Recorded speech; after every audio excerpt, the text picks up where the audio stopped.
corruption and fraud. The charges relate to a contract agreement between Shifamba and the city of Johannesburg to build a new substation in Eldorado Park worth over 100 million rand in 2015. Mashaba uncovered the alleged fraud during his time as the city's executive mayor in 2017. Busuletso Mukwena reports. Mashaba reported the matter to the South African Police Services and escalated the matter to the National Prosecuting Authority and the Hawks. In a statement, Action SA says they have a zero-tolerance approach to corruption and they welcome any action which is taken against allegations of corruption. 3 men are expected to appear in the Athlone Magistrates Court in Cape Town today in connection with the murder of former Siskona People's Movement leader Louis Sonkotla. The activist was gunned down in April last year while addressing residents near Satellite Police Station in Philippi. It's believed he was targeted for his role in talks to clear the Central Railway line. One of the men allegedly accepted 20,000 rand in cash for the hit. The state says Nkotla's wife was also a target. Further afield, and finally, the Russian President Vladimir Putin is in the Vietnamese capital, Hanoi, on the second stage of his East Asian tour. This has been seen as a demonstration of the diplomatic support Russia still enjoys in the region. The BBC's Jonathan Head has the details. In a country which still pays its respects to statues of Lenin and where many top leaders were educated in Russia, Vladimir Putin is a welcome guest. Vietnam still remembers the vital military and economic support it got from the Soviet Union during its long war against the French and the Americans. Its armed forces still mostly use Russian-made weapons, and Russian companies are its chosen partners for oil and gas exploration in the disputed South China Sea. Recapping the top story, police are investigating a case of intimidation after a group of suspects stormed an IEC warehouse in Boysen, south of Johannesburg, demanding to be given access to ballot boxes. For SAFM News, I am Anne Musa. SAFM 104 to 107 nationwide. Leading the conversation. Come closer. Over here. Man, oh man. Do I have something to tell you? Huh? You know what would happen if you weren't here? No SABC Sport, no The Masked Singer, no Expresso, no Afternoon Express, no Ready Steady Cook, no news and current affairs, no radio, no nothing. Just dololo, silence. But you, my friend, you make it happen. Because you pay your home and business TV license, now we can deal or no deal. Skim Sam, Mubango, Hectic 99, and Fuetspura. Gozeguse, Jovijo. So please keep on keeping on and doing the right thing so we can make new memories and tell stories for the now generation. SABC TV licenses. Pay yours. Make a difference. The Trelidor Ultimate Big Blue Sale is now on. Get amazing discounts on the best security South Africans trust. With over 50 franchises across the country, you can always find a security expert near you. So call 0861 Trelidor or visit trelidor.co.za today. Terms and conditions apply. Get your payments done with the utmost security and convenience when you purchase a TV license now. With our new secure payment systems with a one-time PIN OTP feature and the choice of receiving your OTP via SMS or email, you can ensure prompt and secure payments. The additional use of capture will protect you against spam and automated data attractions. With TV licenses, you can enjoy watching all your favorite shows or movies that matter to you. Get yours today. Visit www.tvlic.co.za.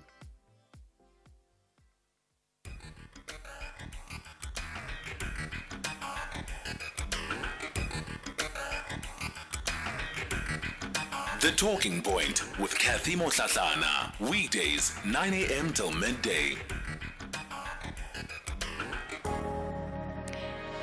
9 after 10 o'clock, welcome to the second hour of The Talking Point. As always, Cathy Mohlahlana with you until midday. Thank you for the engagement conversation during the open line. Coming up in this hour of the show, we turn our focus to Municipal Watch, and we'll be looking then at the implications of this Government of National Unity, the agreements that have been struck, and what that means for local government, in particular, where there are governments that have been put in place through coalition agreements, but now some of those partners, of course, are not part of the Government of National Unity. So what does that mean, and to what extent are we going to see a triggering particularly of by-elections in some local municipalities? That's the conversation that we will have. One of our callers earlier spoke about by-elections that took place in KZN yesterday. Kulawazi says the by-elections were in Pongola, Ward 15, and the IFP retained that ward. I think it was Temba that had called in speaking about by-elections that took place. So, that's just in case you were like me and wondering where these by-elections were held. So, Mohlahlana will be joining us in studio shortly. Before we get to that, some of your WhatsApp voice notes from the open line. Good morning, Sis Cathy. It's Doomsy from Cape Town. There are two groups of people in South Africa. Those who believe we've got a good system but being managed by bad people, and they constitute a great majority. And then the other group of people are the ones who characterize the problem as a systems problem. It's systematic. Capitalism as a system is the problem. Unfortunately, we are going to spend the next 5 years doing the same things that we have been doing, and then hoping to have a different result. Only that this time it's done by maybe people who may be more credible, or there may be more accountability. However, capitalism or neoliberal policies have never reproduced a fair society or equality. Morning, Cathy. This is Derek from Mhlanga.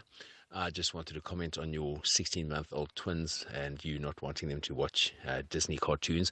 I must say, once they've watched The Lion King, the cartoon film, The Lion King, they will be absolutely addicted. My son watched it from a few years old, and he must have ended up watching it at least 40 or 50 times. Every time Simba fell, he cried. It's the most amazing story, that. Yeah, good morning, Katie. Now is Platini in Cape Town. I'm an Uber driver. This guy is talking nonsense, Katie. As you said, it's a technology. If you think Uber driver making a million, making a lot of money, he must stop what he's doing. He must join Uber also to make also money. If you think that Uber's making money, Uber whatever, and he must know Uber's company, they're paying tax in the government. They're not coming here to steal. They are doing a proper job. And they are following all the instruction according to. They're not even out. They are in the system. They are in order with the government. And the government, before they accept Uber in this country, they didn't have agreements.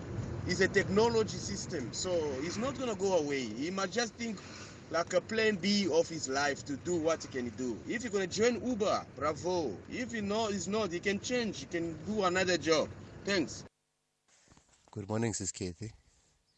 It is rather amusing that the document with which the so-called Government of National Unity is based on seems to give veto powers to the DA and the ANC, which in itself is an undemocratic practice. Then that means that all the other parties that form part of this so-called Government of National Unity do so at the behest of those who hold veto powers. And then I ask myself, how can you build unity if there are going to be people who will make decisions without the involvement of the others, or that the voices of the smaller parties are insignificant as they do not constitute the 60% that is needed to reach a decision. Hi, Kathy. Good morning. Ben is provoking us. Okay, these people came with firearms. We've got spears because we don't have firearms. They conquer us according to him. They take the land. Now, 50 years down the line, we took the land back. We've got firearm. Are we supposed to do what they did to us? If no, but we need to regard that as theft because we've got conscious, we acknowledge them as people. Kenneth and Kimberly. Cathy Mohlahlana on SAFM.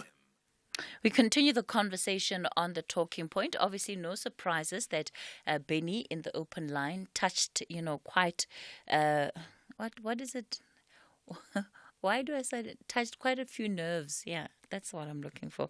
He touched quite a few nerves with his statement. And so I can't bring you all of the responses that people have about what he said. But by and large, it's largely a historical. And that's to sum up the responses so far. Cathy Mohlahlana, good morning. Welcome to the studio. Somehow, a part of me was really hoping today was Friday, hey? But we're still on Thursday. Yesterday took a bit of a toll. It was a very long day. And you were telling me that you were also out at the inauguration. Good morning, Kathy, and good morning to the listeners. It was a pleasure to wake up early. But given your hours, I think, I'm better off. I think, this should have happened on a Friday, in fact. Should be happening tomorrow so that we can have the weekend. No, if it happened tomorrow, it would have missed the deadline. He has to be sworn in within... Absolutely, yeah. The inauguration has to happen within 5 days. Yeah, eh? So I think they rushed. But nevertheless, I think it was quite a well-organized event. From my own point of view, I think, there were other moving parts, many moving parts, that, were happening. But I think the event was delivered. The president is inaugurated, and now we can talk about the talks now. Let's talk about the talks. So what we know is that this idea of a government of national unity, and again, we have to start calling it something else because I'm not convinced. And when I listen to some of the scholars and the people that are, of course, much smarter than I am, when I listen to how they describe what is happening now, I'm convinced that it is not a government of national unity. It's just a coalition framework, right? But I think coalition maybe is not, it doesn't sound nice. So government of national unity gives it that sense of being all-inclusive. But what it is that it's a coalition. Well, I think there are three schools of thought, Kathy, and I think we need to just explore the three schools of thought. Of course, what it is being called, it's exactly that, the government of national unity. And the whole idea of the government of national unity is that, let there be participation far and wide, from all the people, from the different parties, different persuasions, and let's all share in the building of a South Africa that we all want. And along with this school of thought, which is, the first one for me, is that when it happened in 1994, I think they meant well. And I think it was to manage the transition. And I somehow think if it had gone on for much longer than it lasted, it could perhaps have produced, a different set of results from a social cohesion point of view. The second school of thought, of course, is where people are saying it's a selective, national unity. So you've selected, or people have been selected, or based on, whatever the, comforts, that are there. And of course, because of the circumstances, because people have said neither of you are worth, our majority vote. Therefore, you go sit in the naughty corner. But then we go select each other. Oh, Kathy is my friend. So come on board and so on. So that's the second school of thought, which I've been hearing people, echo. And then, of course, the other final one is that, the need to stay in power is the other, school of thought where it was saying that, because of, the lack of, majority, those who, the ruling party, obviously we've come to be accustomed, them being the ruling party and so on. And so there was no other way for them to be able to stay in power. So those are the three schools of thought. But whichever way that, one approaches the three schools of thought, the electorate has actually given us a particular voice. And I think there are messages that, we need to take, into account. And I also put those messages, in 4 points, as we talk. The government of national unity will have implications for local government. And how we saw this was really triggered last week when overnight we had the firing of the EFF official in Ekurhuleni. And that, of course, then was followed by similar actions in KZN. And it became very clear at the time that there was a particular direction in which the conversations were going. What we know today is that there has been this agreement, and while it might not have been implemented fully, but it is absolutely going to have implications for local government. Well, I think, in one of, the conversations I had as well, I think a similar question that, I initially could not, wrap my mind around is the fact that, we are having a grand agreement, at the national level means that, as it cascades, it's not only going to stop at the provincial government. So these elections about, the national and the provincial, include, the regional and so on, are actually now defining how the municipal elections, as well as, the way that, the people who are going to work together, the alignments, the misalignments. In fact, it's exactly about that, there are new alignments and the new misalignments because, in Ekurhuleni, there was that coalition which was managed, it was working, and in all the other parts, of the country. So I think it brings into question the whole issue of, as the model for moves, how does it then impact, on the local government? But the issue here becomes governance, because at the center of it is to govern municipalities with very different persuasions, with another arrangement, in one place and a different arrangement in another place and a different arrangement in another place and so on.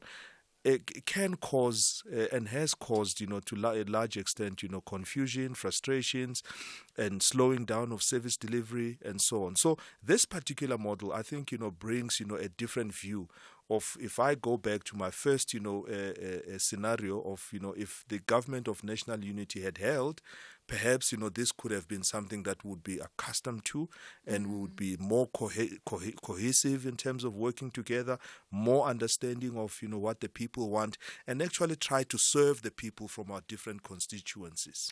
Mohlahlana, what you're raising is an important point, because it's an appreciation for how the nuances of local government are not always in line with what is happening at the national government.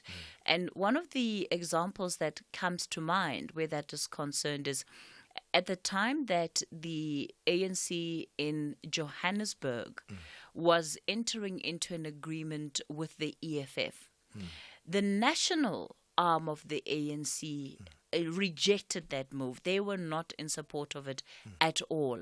But due to the nuances that exist at a local level, the provincial government felt it was the best thing to do for the metro in terms of its own context. Now, that appreciation has always resulted in agreements that would not necessarily have been foreseen or would not even have happened at a national level. Now that we are anticipating that is going to be reversed, another example I can think of actually is the Democratic Alliance and the Patriotic Alliance, right? Out in Knysna, in that municipality, the DA swore never to work with the Patriotic Alliance ever again, because they say they're driven by positions, they're unethical, etc., etc. And it's blood on the floor in that particular municipality. And now we have this dynamic of a government of national unity. These are not easy things to work through. Absolutely. And I think for me is that the first message I want to put forward is the issue of integrating government. We have, I think, for a very long time, operated government, as, 3 blocks or 3 spheres or 3, whatever the case may be. We've operated government as if, there are 3 separate governments in South Africa. And the truth is that there is only one government. Whether the elections, are, 2.5 or 3 years apart, from each other, whether you have councillors in the one area, you have MPLs and you have MPs and so on, it's actually one government.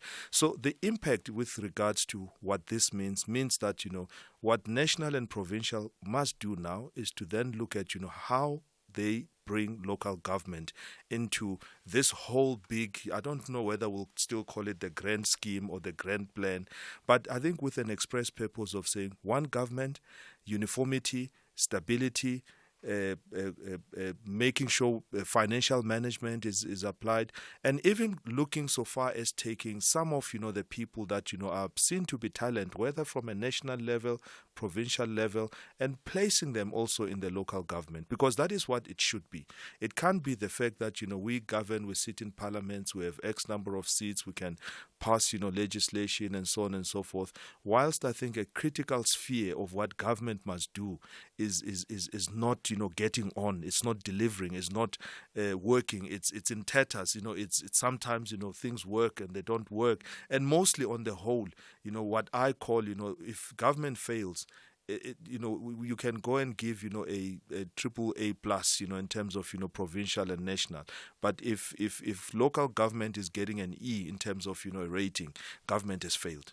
So I think that's the whole idea of integration of government from a budgetary point of view, governance point of view, service delivery point of view, and actually looking at government as one pool of talent that must go and deliver the work. So, and I think that is what perhaps the electorate are saying, that we want one government. The fact that, you come from this political party, we actually don't care at this point in time, because we want, things to work. Go get things to work and do it. If you have to sit and you don't like each other, stop wanting to work with your friends. Stop wanting to work with people that, you feel you're aligned to. But now you're going to have to face each other and come back with a solution for us. So I think this is the citizen, starting to assert themselves.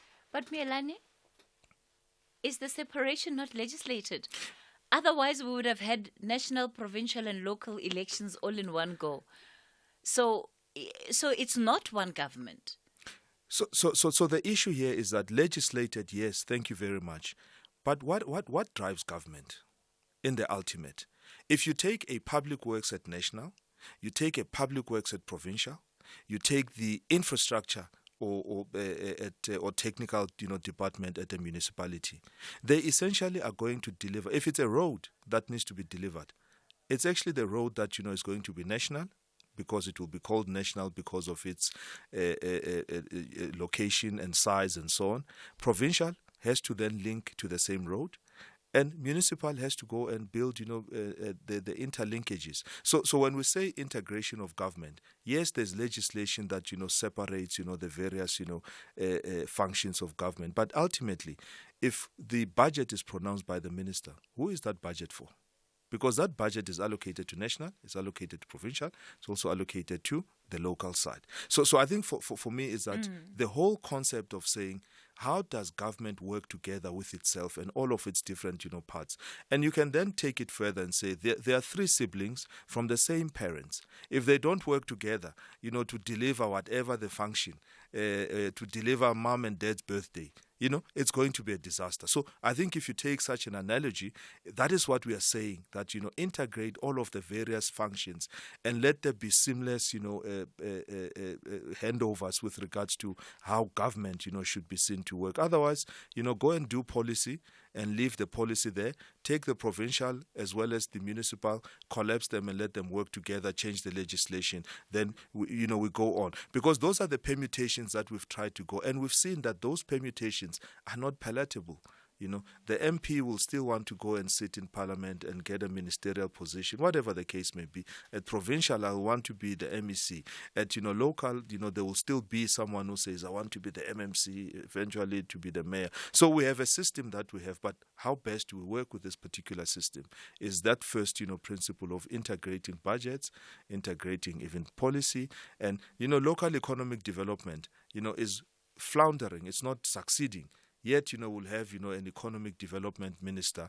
We'll also have, whether it's a DTI or now sitting, between DTI and finance, you have incoherent, policies that don't reach, the ground to the point where even the funding does not reach those programs at a local level. So that is the integration of government that I think the citizen is communicating. Okay, you've given us a lot to chew on, Mielani. I certainly have, some questions that I want to probe you on a bit further. Mielani Holeni, Chief Group Advisor at Ntiyiso Consulting Group. He's a local government revenue and governance expert. It's edging towards 10:30 with the latest news headlines. We'll continue our conversation with Mielani shortly. Cathy, a very good morning. With the news headlines, Kemudupi Makhalemele. The DA has suspended the controversial MP Ronaldo Gose for his racist rant pending a disciplinary hearing. The IFP has won the highly contested by-elections in 3 of 6 wards in the Umzumbe municipality near Port Shepstone on the KZN South Coast. And police are investigating a case of intimidation after a group of suspects stormed an IEC warehouse in Boysens, south of Joburg, demanding to be given access to the ballot boxes. Details of these and other stories at 11. Taking a look at your markets this morning, the rand is currently trading at 18 rand 03 to the dollar, 22 rand 93 to the pound, and 19 rand 35 to the euro. Markets in Asia were mainly weaker at the closing bell. The JSE mainly higher in mid-morning trade. Markets in Europe are green across the board. Gold is trading at $2,337. Platinum $982 per ounce. The price of Brent crude oil is at $85.05 a barrel.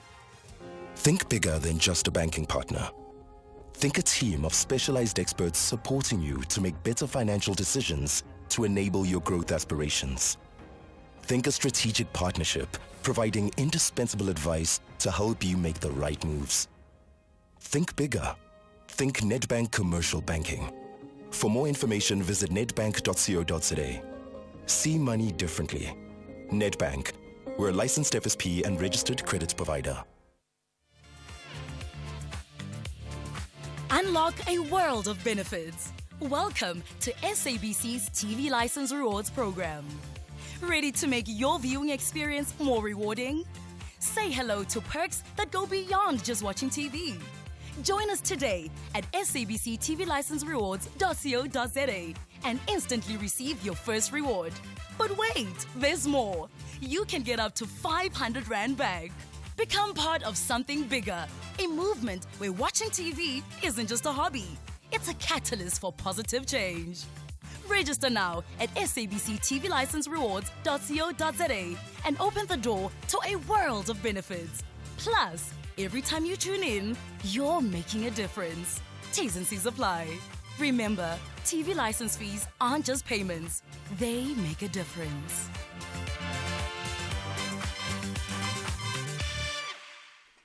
Are you shopping around for the best car insurance deal on the market?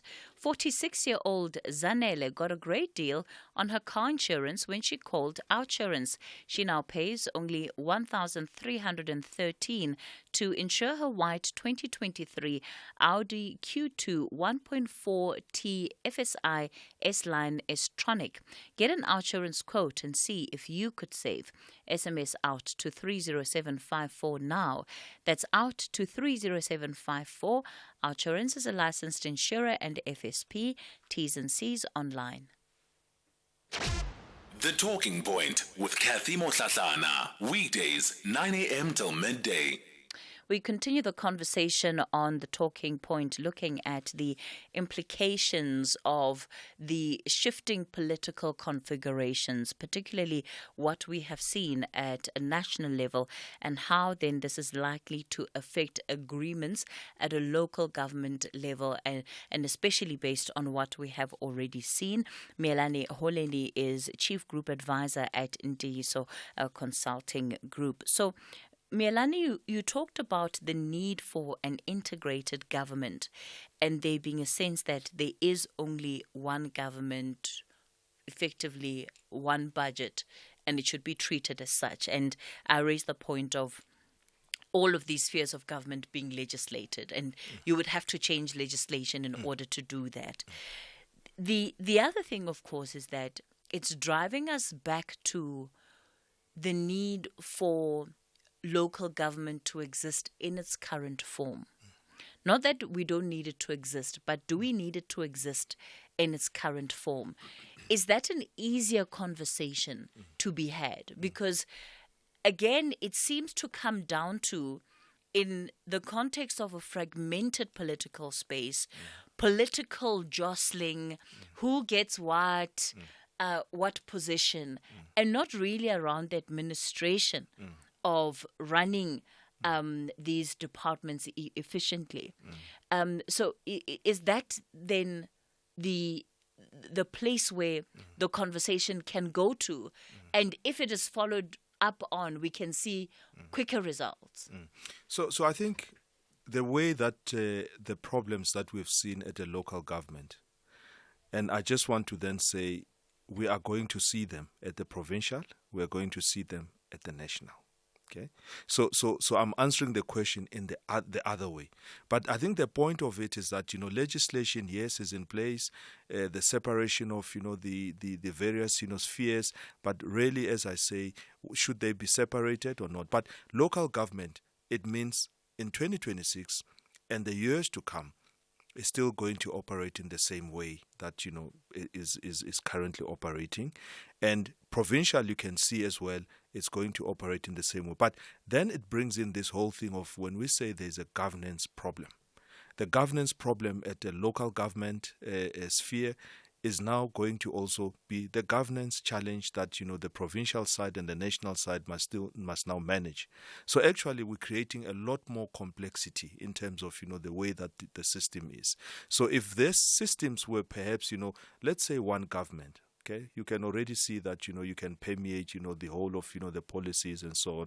Okay, I can also see two spheres as well, working perhaps with a lot less complexity and so on. But three spheres, as we understand, is 3 times 3 times 3 the complexity that we're going to see within there. So the issue then is, what are the governance challenges that must at least be thought of? One, it means the political parties will have their caucuses, they will have this, they will have that, and so on. We're sharing power now. There's the deputy speaker who's from another party, the speaker is from another party. The running of parliament as well.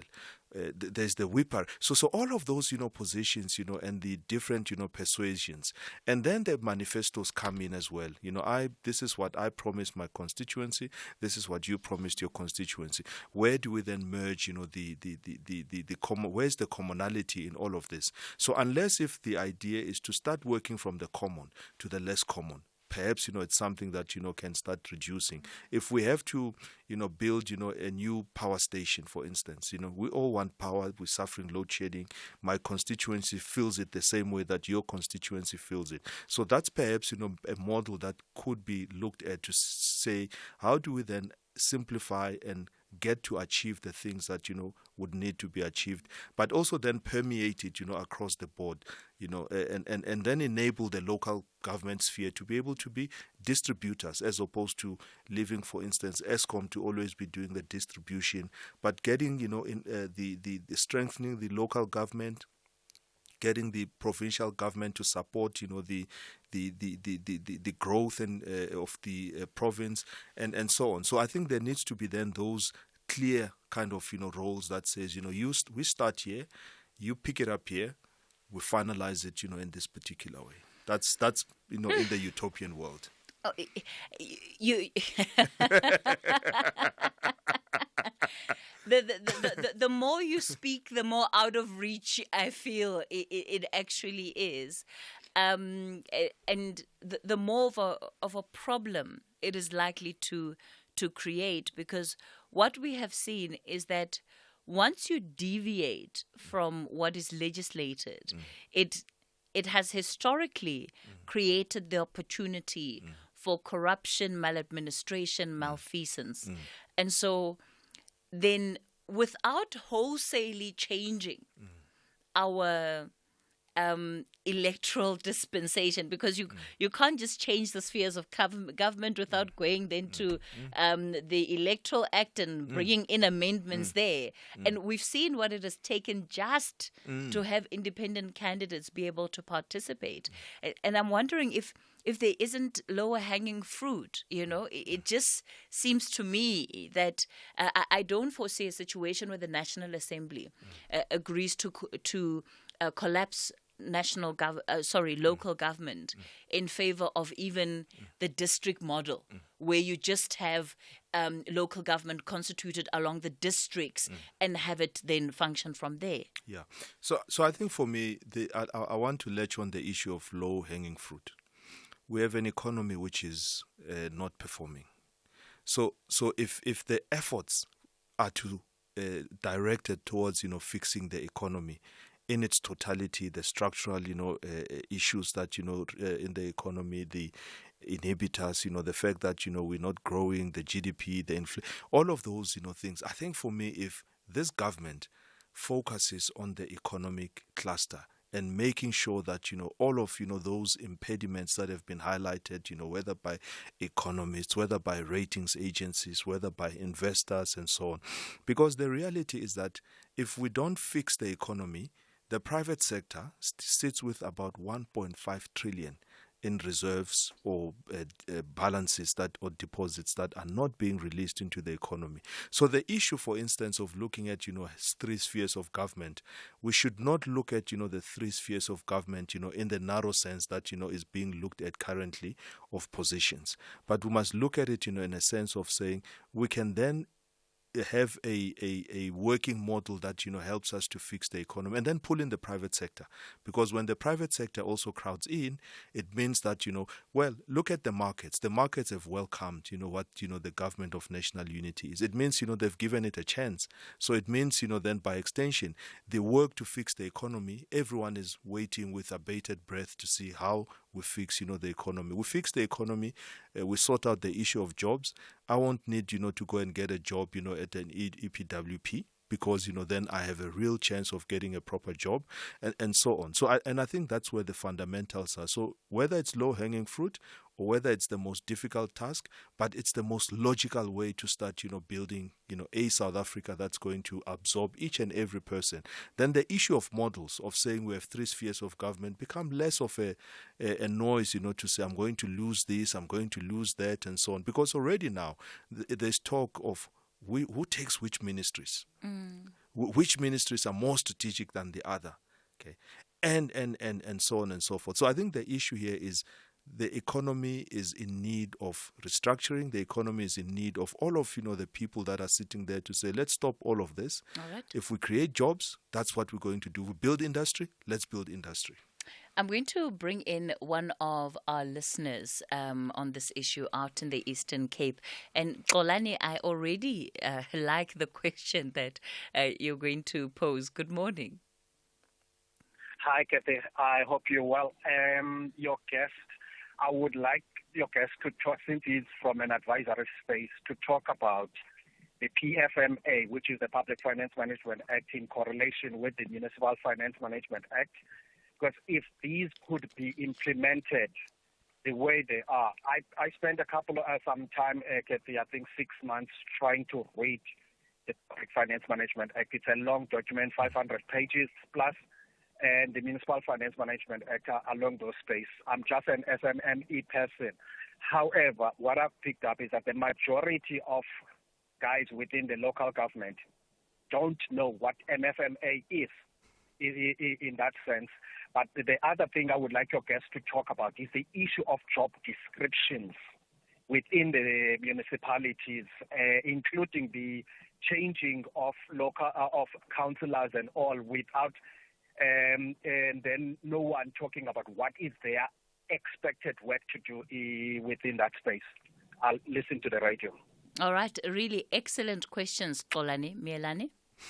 Yeah, a very difficult question, but I think the issue here is that PFMA obviously came before MFMA, and the idea was that in essence, MFMA is written or should have been written with a carbon copy, if you want, of what the PFMA espouses.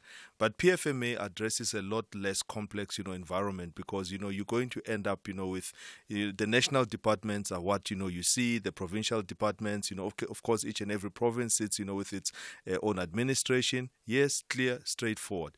Bring it now to 243 municipalities and with the MFMA, because now you're going to deal with a lot more councillors that are there. You're going to deal with the supply chain management processes that are going to be implemented by each and every institution. You are going to so basically the MFMA, in the way that you are saying the councillors don't understand or don't know and so on, there's a lot to absorb from an MFMA point of view, because, and this is where the officials come in as well, to be able to drive the implementation of the MFMA.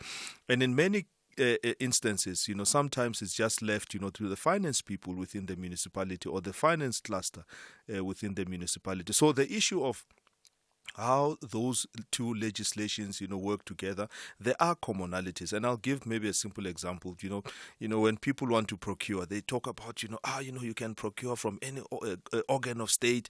If they have concluded, a tender, you can go and participate in that particular tender. And it's something which we are seeing a lot more of.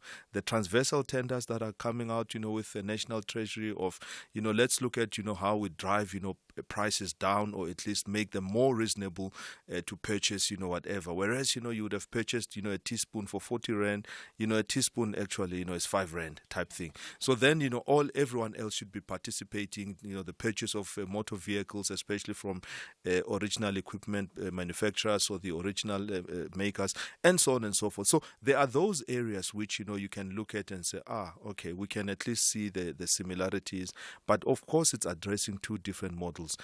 Councillors, play a crucial role and should be playing a crucial role. And I think this is what we've always spoken about, of saying you actually need, going forward, a councillor that, is reading, is studying, is educating themselves, and is in a better position to be able to educate, even the constituency that they serve in the ward, and that councillor is able to appoint, a committee that's going to support them. And we've spoken previously about, they can pull in, attorneys, they can pull in finance people, they can pull in engineers, they can pull in royal, leaders, and so on, to form, what, is required to be a ward, committee. So the roles of a councillor, and as much as, you're saying it's changing or it's being changed and so on, in the essence, it should be clear, but it's how each and every councillor take to that particular role, how they take, the letter of the law to be able to implement all of the precepts that are sitting in the MSA and the Structures Act and so on. So I think the issue of, how a councillor should be is because, we've simply appointed someone because of, maybe popularity, because of this, and we have sometimes neglected the fact that we need a councillor who's going to also be an educator in a way. Someone who must come back and say, I was in council, this is what they say in council. Please advise me with regards to legally, what do you think it means? Technically, what do you think it means? And so on. But the two legislations, PFMA, MFMA, are supposed to be at least, having areas of commonality. And they do, but it's just in how, one is educated enough to be able to see how, they various areas, touch in.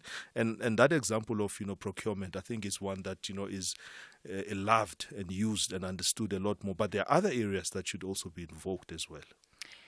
I was just thinking about what Xolani said about job descriptions of ward councillors, and I've gone onto the People's Assembly website. It's a very useful tool.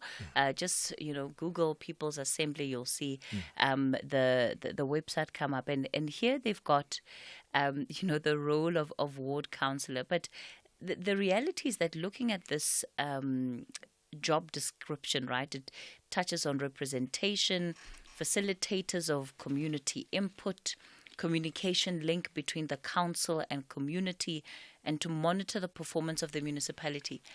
It's quite broad. You know, and is it a case of it needs to have a lot more detail so that even the ward councillors themselves can have clarity on what exactly their role and their purpose within these councils is? Yeah, and I think it's meant to give, you know, firstly to show the gravitas of a councillor. You know, it may be broad in that sense, because when they say you hold someone accountable, if I'm holding you accountable, Cathy, it means I will not just, you know, let you, you know, walk around, you know, you have lunch, you know, 5 times a day and I think it's okay, you know, and so on. But obviously it needs to be a framework that says, Cathy, let's contract, you know, for the hours that, you know, you are coming in to do this work. What is it that you are going to deliver? Okay, we have the service delivery budget implementation plan. This is what, you know, it dictates of what you must be discharging as your responsibilities. Let's sit down and go through the programs. What are you procuring? Yes, we're not involved in procurement, but are you doing it the right way? Are you making sure that there's value for money?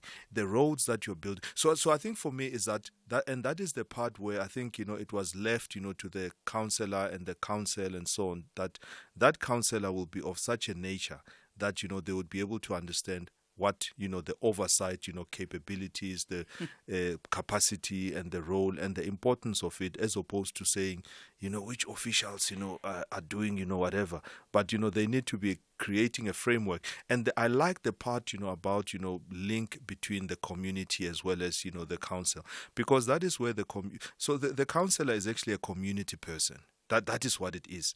And it should never be lost, you know, in the translation that, you know, they are not the government.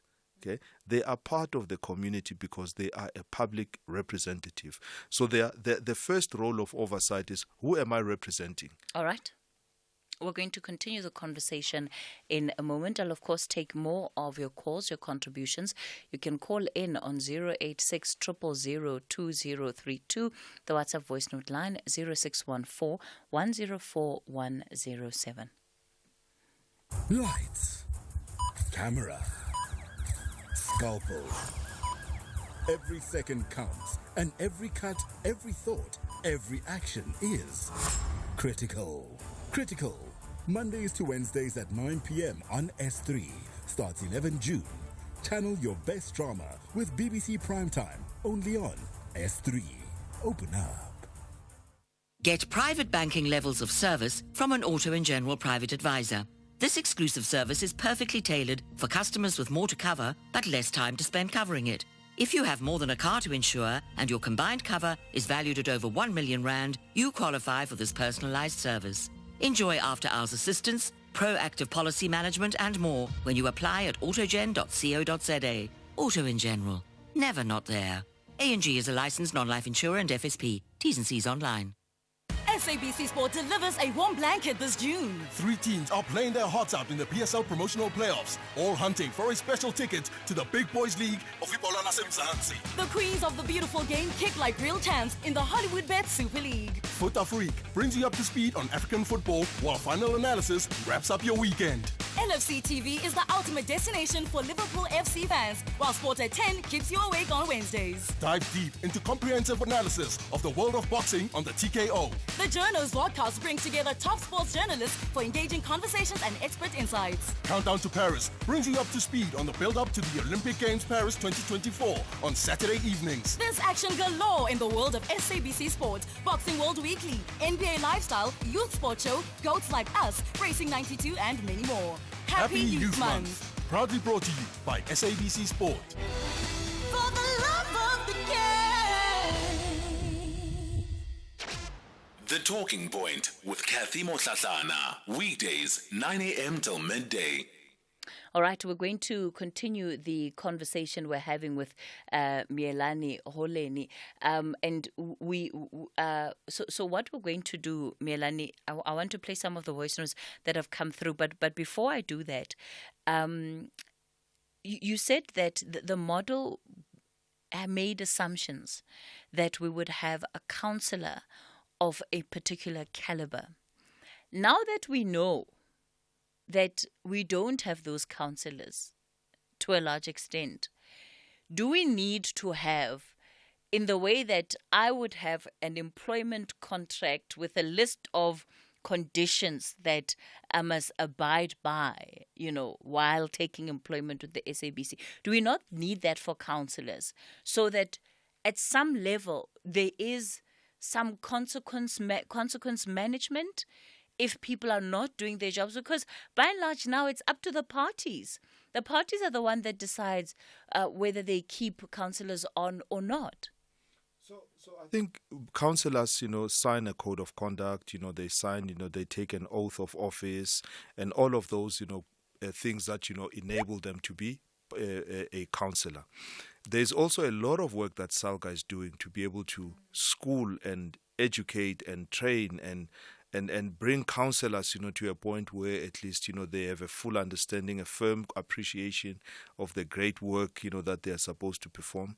But here's where the issue about, councillors, resides. The Speaker of Council is a very, very, very important position, because that is where essentially the Speaker is the boss of councillors, if I may put it in that way. That is the CEO of that particular organization of council. So this is where each and every councillor should be getting their own job description based on whether it's the community or whether it's but a job description is one that says you are expected to do 10 things. This is the kind of outcomes that we are looking at. This is how you are going to be performance managed. So I have not heard of a performance management for councillors, for instance. And I think that is something that we need to be progressive about and understand that, each and everyone that, is playing a role in an organization, whether it's government, whether it's wherever, I can tell you officials, must sit with performance, contracts with them. They must be appraised and, the necessary consequences must be taken. And I think that is another aspect that we need to also look at, with regards, to doing the same for councillors, doing the same for MPLs, doing the same for MPs as well. Because as we were talking in the break, is you are expected to attend, sessions, committees. You are expected to also give input.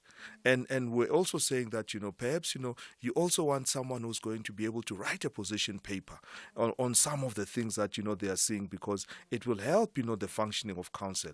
It will help, with, the clearing the way and giving new ideas in terms of, how council, should be working. So I think we're entering as well into a system where we need to be a lot more stringent, because the way that, we're talking about governance, if we don't, go down and have performance contracts and have those conversations, from the performance of a councillor, the performance of an official, the performance of an MP, the performance of an MPL, that is where we are going to lose the battle from a governance point of view. All right. I'm going to just play this voice note that has come through and squeeze in one last caller. Morning, Cathy. Morning, Melanie. This is Magdalene from Bloom. Cathy and Melanie, I don't think that coalition will cause chaos within South Africa, even within the local governments or the municipalities. The only thing which will cause chaos and which caused chaos is the interest of the leaders of the involved political parties within the coalition, even the self-discretion.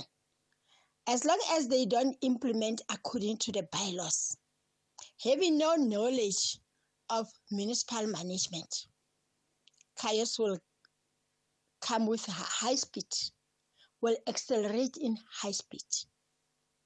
Magdalene from Bloom, thank you. Thank you for that view, Magdalene. Ali in Mafikeng, good morning. Very briefly for me. Yes, good morning, Cathy and Neil. Cathy, the issue, can't you go back to GG, general government, and then we abolish all this tax wasting money wasting issues, double mayor, there are taxes, MECs, MPLS, the bus corporate kaofela. The fele rebel general government, the Oscar in the more ahiri where permanently, not as a consultant, but as an employee of the government to help us in governance. Okay. All right. Okay, That's Ali. really smart. Okay. Really so to balance into government. Mm. Because already teaspoon ya 5 cent ka 40 rand to help the tender man. Yeah. Okay. All right, Ali. Ali out in Mafikeng. Melanie? And I think, the sentiment, in terms of having a simple government, I think that is what the point is. Yes, Gigi was, maybe a smaller select, and then Bantustans and whatever. But I think the point is about, how to integrate and simplify, government. That is what I think in the essence it's all about.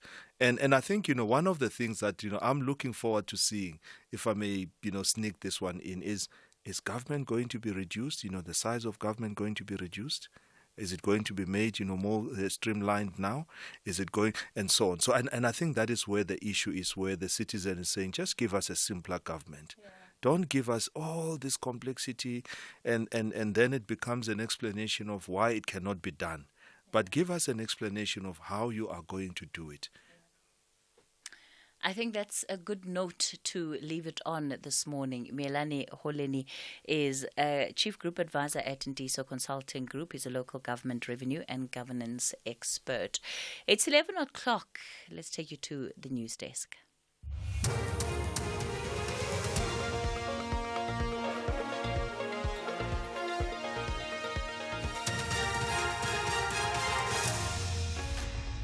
The top stories this hour: the DA suspends Ronaldo Gous and City Power to target the affluent suburbs.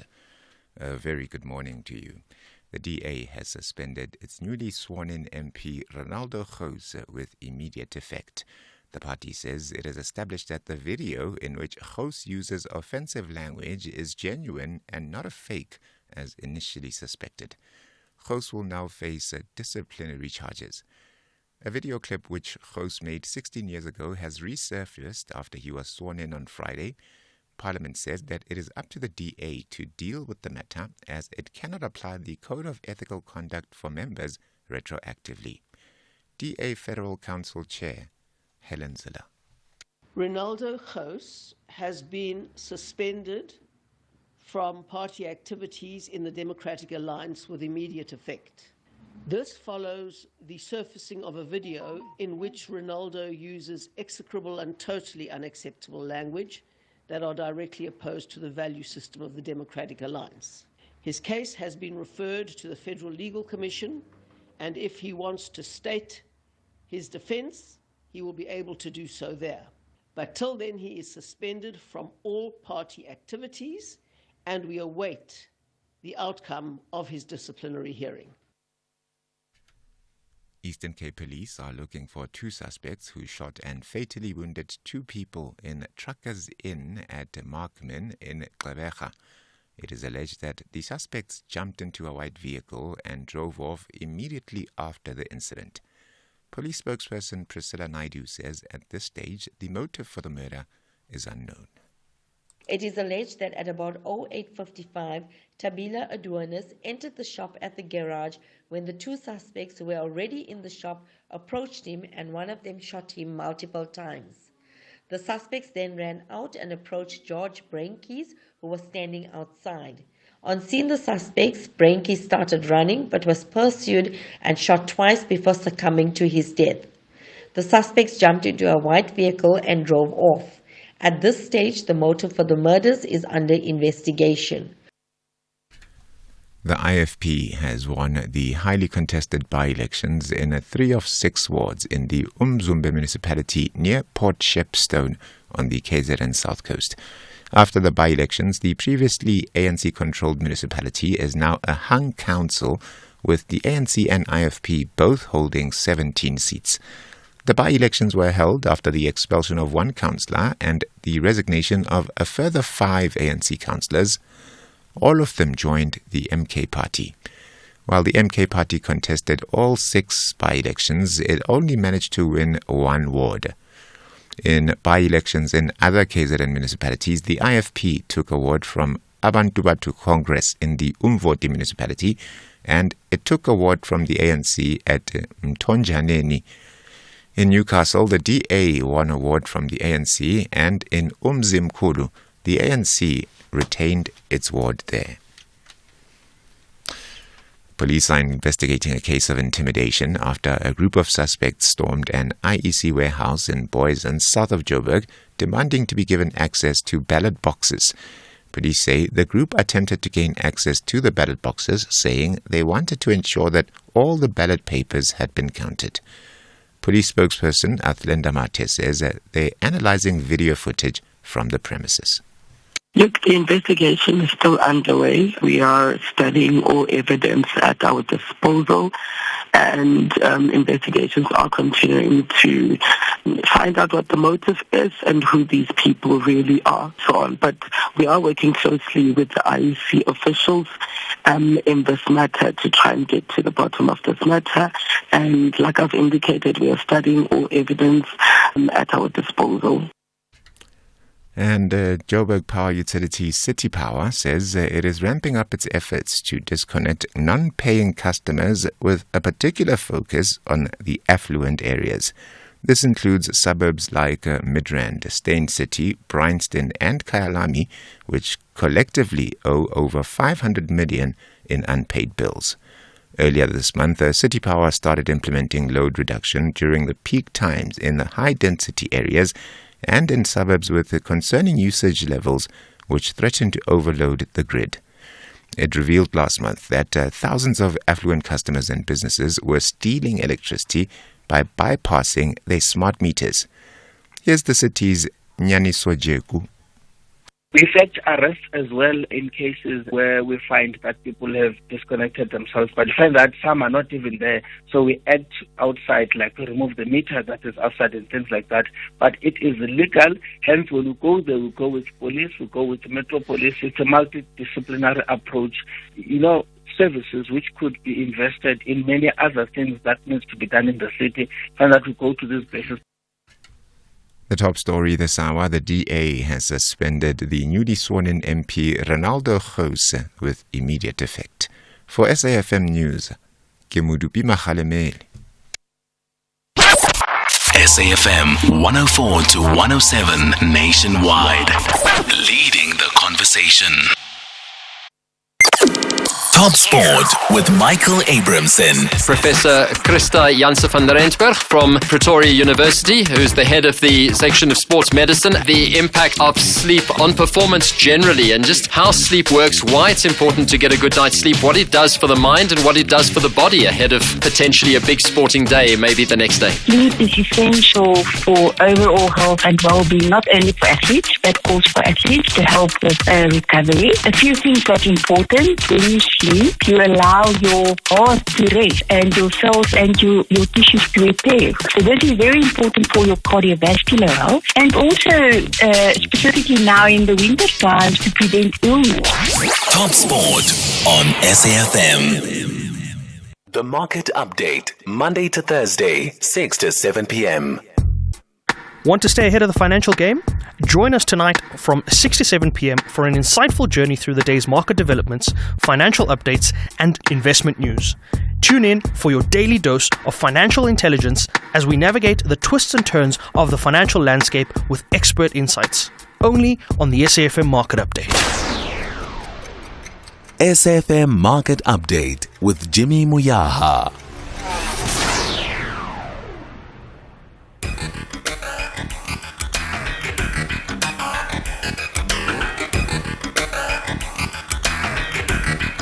The Talking Point with Cathy Mohlahlana. Weekdays, 9 a.m. till midday.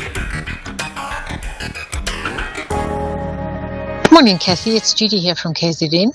Don't you think that ward councillors' performance appraisals, like you're saying, they are essential, but surely the people in the ward should then give input into how they've performed, either through their ward representatives, which are those voluntary people, or directly, have a list of deliverables and things that they should have done and how they should have done them, because participation is key.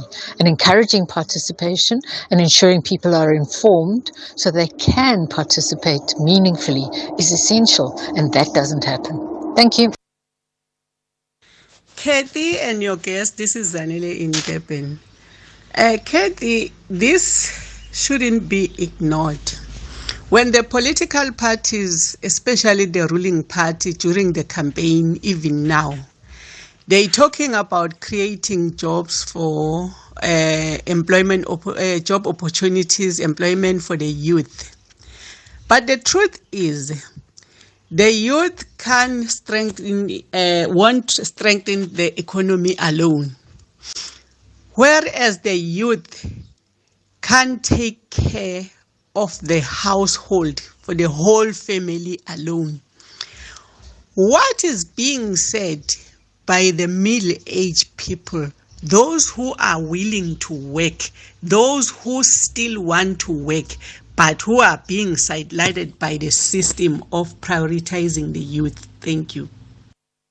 Morning, Cathy. I just want to say that Mohlahlana speaks in such an amazing manner that it's a pleasure. It was such a pleasure to listen to him. He's amazing. Hi, Cathy, and your team, and your guest in there. Cathy, I'm not sure, maybe I'm an illiterate. We were told that the economy under ANC, MK, and EFF will collapse. Maybe the rand to the dollar will be 30 rands.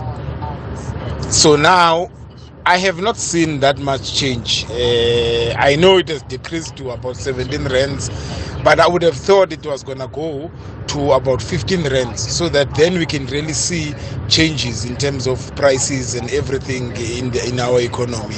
So I think we were maybe sold a lie here. This year, we are celebrating Youth Month under the theme Actively Embracing the Socio-Economic Gains of Our Democracy. As we commemorate the massacre of school children during the Soweto Uprising of 1976, we also celebrate the liberation of our beloved country. #Freedom30, #Youth Month. The Talking Point with Cathy Mohlahlana. Weekdays, 9 a.m. till midday. You're listening to The Talking Point. Welcome to the third and final hour of the show. We're going to be changing gears completely in this hour, talking about a subject that I personally enjoy. I hope that you do too. And it's around books, and in particular publishing, right? Because these books come from somewhere, whether you're self-published or using a publishing house to distribute your books, they really do play a critical role in the literary industry. And what we have come to understand is the fact that we are seeing, I wonder if it's a decline from historical trends, but certainly the diversity and representation when it comes to output from publishing houses is a cause for concern. Bridget MP is with the Jacana Literary Foundation. She joins me this morning. Bridget, good morning. Such a pleasure to have you in studio. Morning. It's a great pleasure to be here. Thank you. And Michelle Gekana is the winner of the Jacana Pitch to Publication Initiative. We'll tell you more about it shortly. But Michelle, good morning to you. Good morning. Good morning, Cathy. So, Bridget, as a publishing house, you of course would have the stats and the figures. So part of what my producers were able to come up with is that we're seeing low figures when it comes to representation. 31% of outputs between 2018 to 2021 were from black fiction writers, and 11% of output was from colored and Indian fiction writers. So even if you combine those two figures, it still leaves you sort of below a 50% margin when it comes to what would in South Africa be described as black authors more generally. So I think that's true, and it's a lot to do with the market, and it's a lot to do with who's choosing what to publish. So if you're a large commercial publishing house, you look very carefully at what you're going to publish, and you need to choose winners every time is I think the way that they see it. We have a different drivers that motivate us to choose different authors, and we want to. I think that what Jacana Media publishes are different, diverse voices, and voices which add to conversations, voices which stimulate, voices which upset, voices which and they don't always sell in the huge numbers that more popular, less provocative voices might do. So it's not necessarily about the scale or the type of sales you're going to get out of it. You're looking at impact. What will this particular book bring to our society? I think that's very much that whatever we publish has to be. We have to have a reason for publishing it. It's got to be brilliantly written. It's got to astonish people, and it's got to make an impact in one way or another. Let's talk about the market, because often we hear, and not just yourself, Bridget, but so many other publishers saying, well, we publish books that people will buy. And what we publish is based on the demand from the market. So if you're not seeing, let's say, a book in a particular language, it's because there's no demand for it. If you're not seeing maybe a fiction, you're seeing more fiction than non-fiction, is because people are going to buy the fiction and not the non-fiction.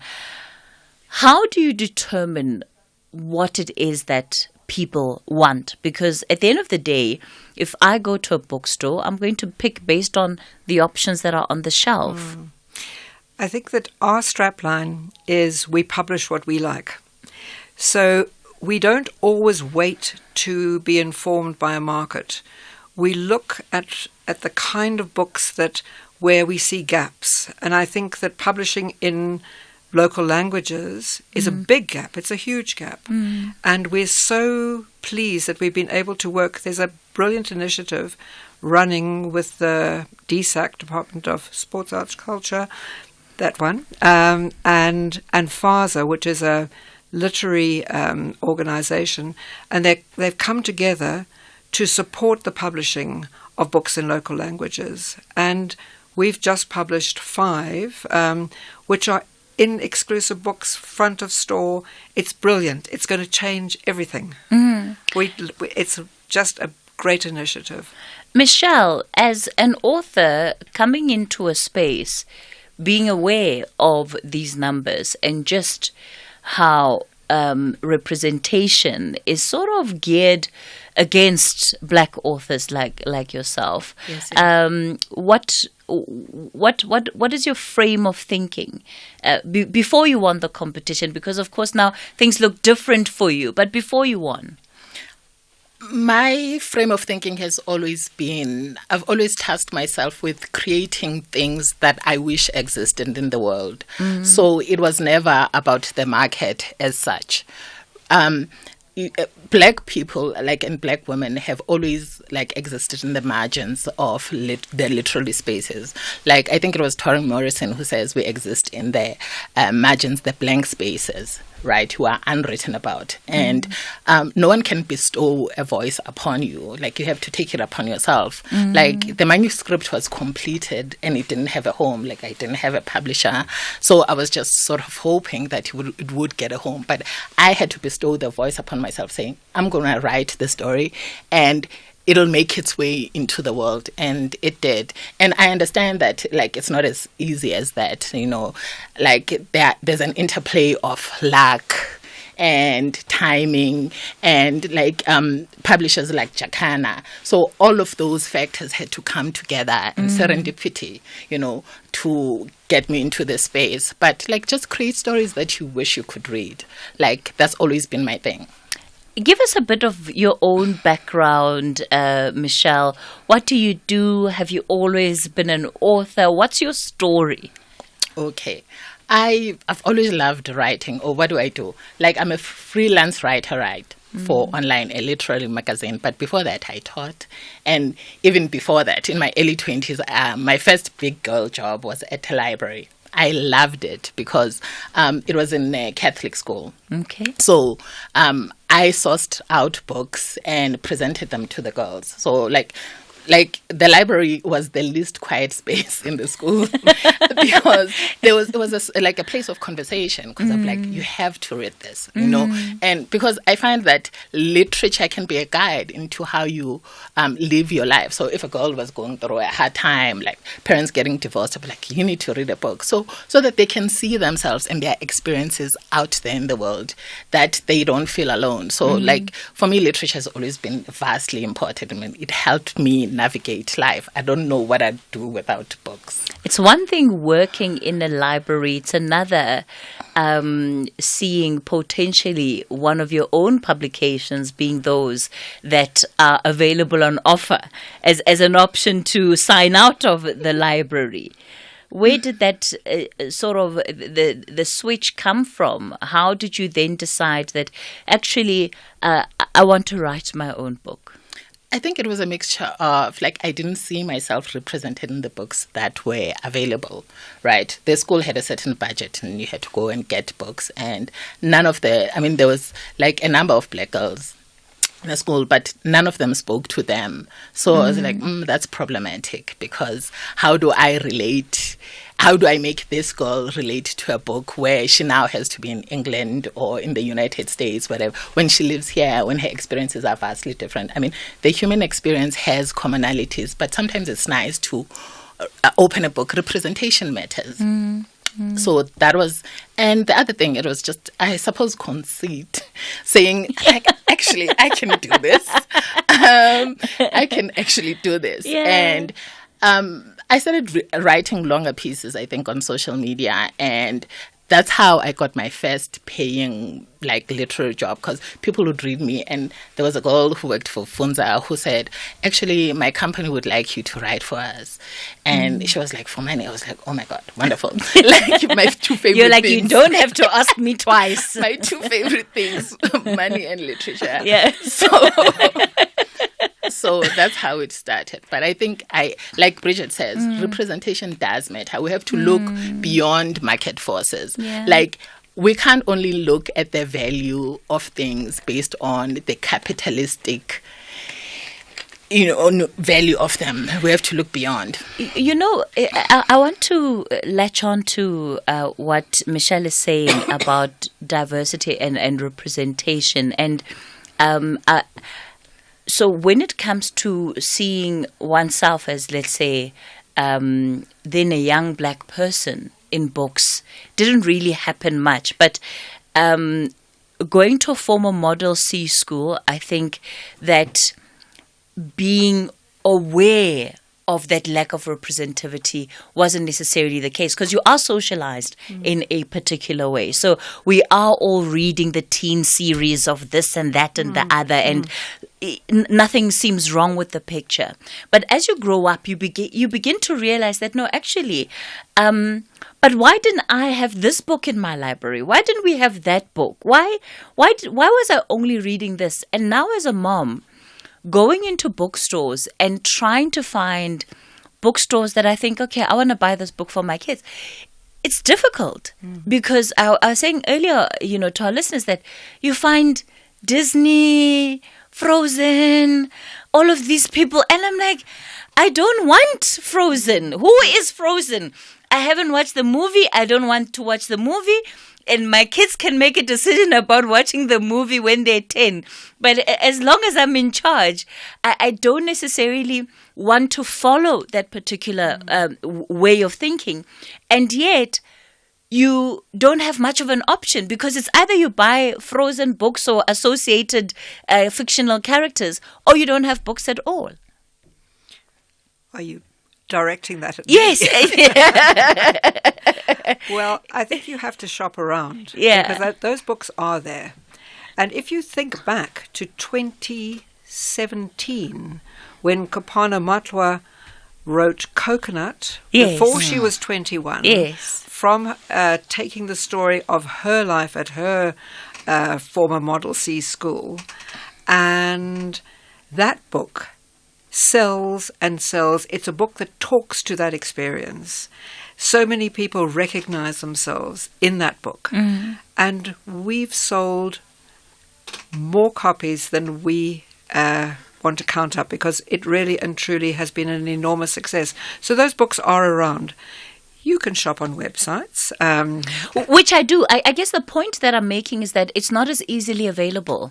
It's not as accessible as just walking into a bookstore in a shopping mall and you find a plethora of options as you do with your Disneys, with your Frozen. That's perhaps the broader point I'm making. Yeah.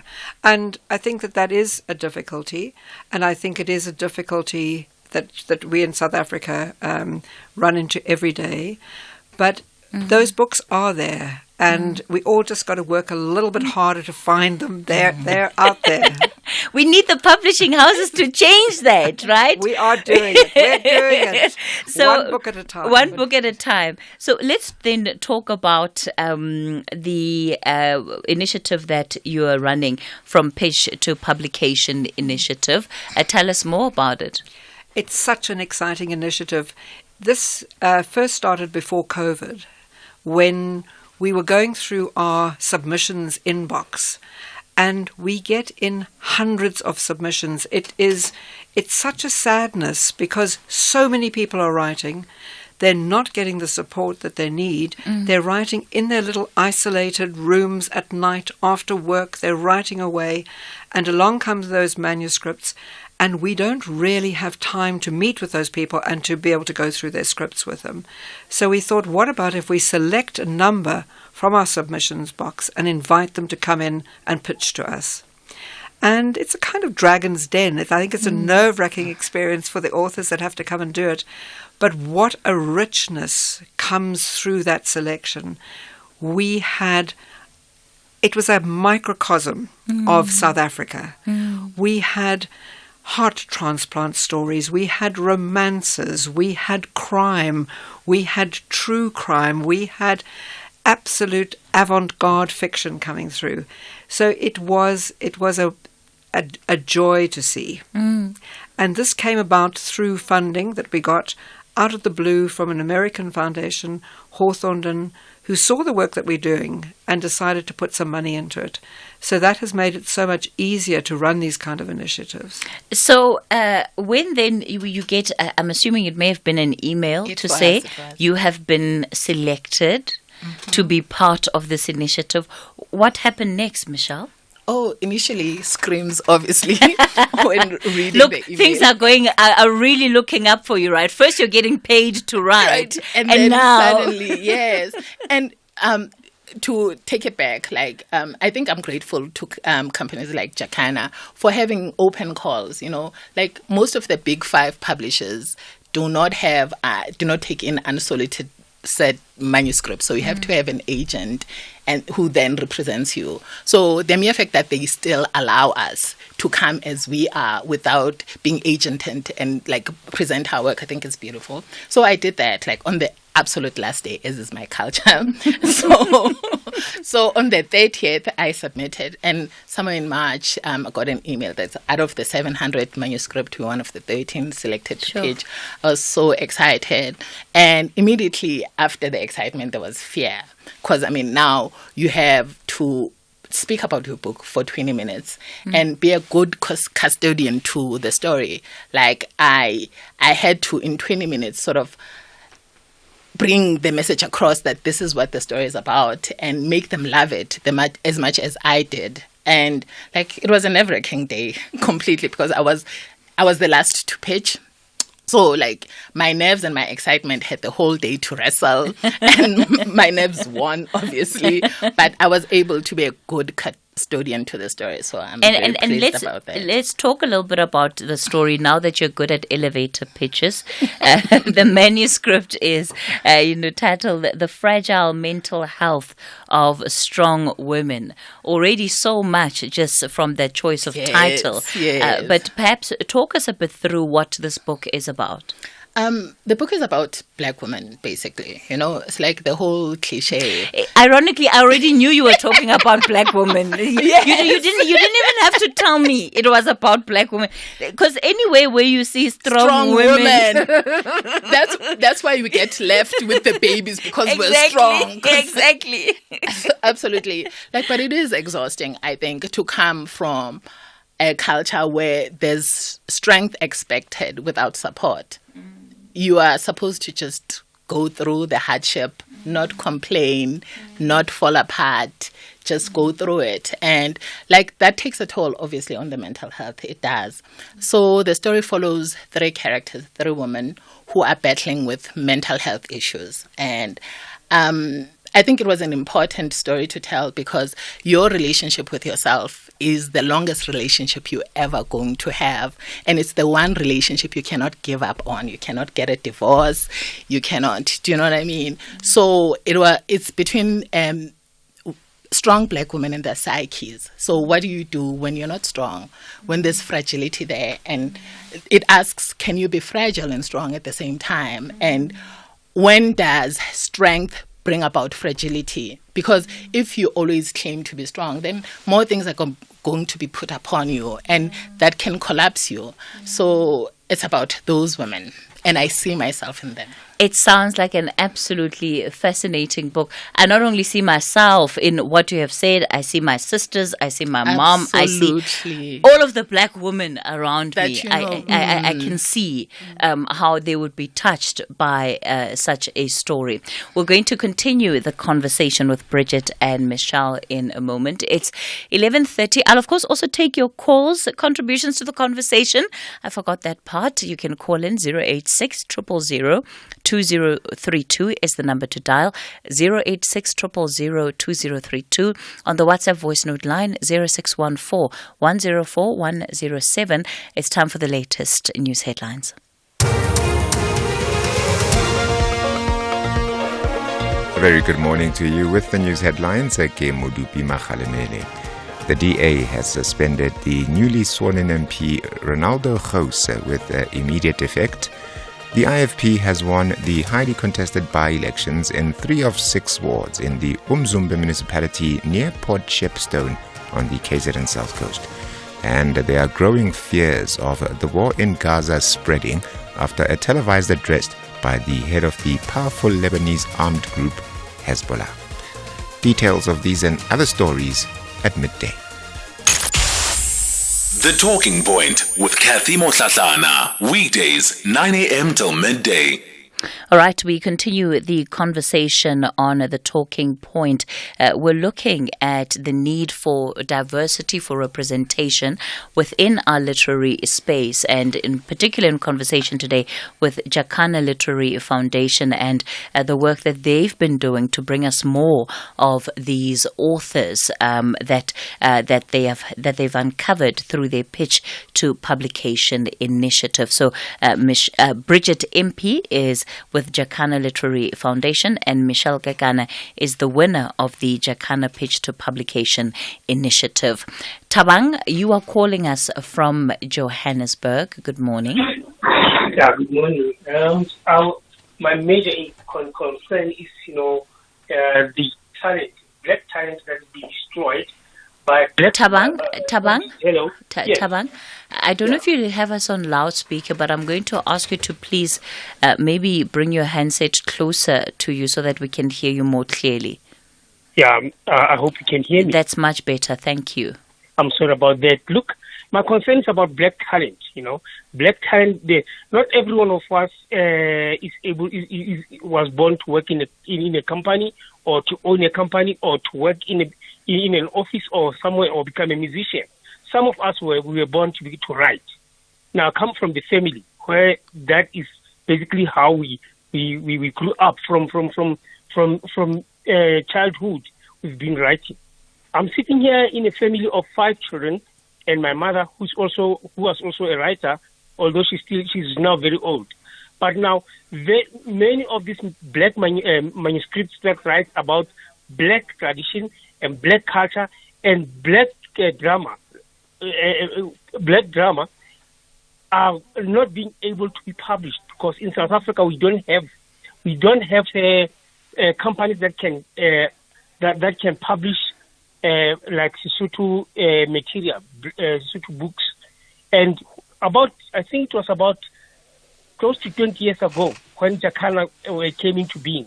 Many of us were very excited. We were saying now here comes the publication press that is going to publish black books about black culture. And that didn't happen. The only thing that Jacana has been doing, and these other publishers, is to prescribe for us to write what kind of material at what space and how much you can write. But you see, interestingly, a writer can excel into maybe writing a novel, and he would continue writing novels. And the other one can excel in writing drama. The other one can excel into writing maybe for the magazines. Why is Jacana not allowing that space for everybody to be able to publish what you want to what you want? And interestingly, in South Africa, all these publishing presses, you come from Afrikaans, you can write anything that you write and be published and be able to make a living out of them. You can write in English, you can write anything and you'll be able to write and make a living out of it. But black, especially Sesotho writing, when it comes to isiZulu, there's a market for there because these publishing presses, publishing houses have made it possible for isiZulu books to be on the market. But for books of Sesotho, I'm really crying. Thabang? It's painful. Yeah. I hear what you're saying completely. I just wanted to check with you because you spoke about being from a family of authors. How have you and your family done it previously, where you've written books? Have you self-published? What route have you gone, or are those just books that are written that are sitting somewhere in the family home right now? Yeah, I think there's 4 of these Sesotho dramas that are sitting in the home as manuscripts that haven't been published. We even wrote to the Department of Education. It was really painful. About 6-7 years back, we've decided let's just leave it. Maybe the young children in this, the young generation in this family will be able to do something with these manuscripts. But the Department of Education, they wrote, a lot of jargon, telling us to go sending us from pillar to post to go and see so and so. But we decided, that we are going to self-publish. The only problem is that you have to have the resources to be able to self-publish your material. We've got drama, we've got novels in this family of Mohali, where we do not know what to do with this. But that is our talent. We can't throw it away, and that's how we can make a living out of it. But what is happening in South Africa? You are being denied that talent to be, to prosper. Yeah, Thabang, I can hear that the frustration, and I think rightfully, rightfully so. To be able to open these doors. Okay. Because when they came back many years ago, when they came into being many years ago, many people were excited, but Jacana seems to be following the same mainstream route of not publishing Sesotho books, but then, of course, Zulu books, they are there. And English and Afrikaans, of course, they are there. Okay, what about Thabang? other languages like isiZulu and, Changanese books or Thabang? Why not? Yes. Let's give Bridget an opportunity to also engage with you, okay?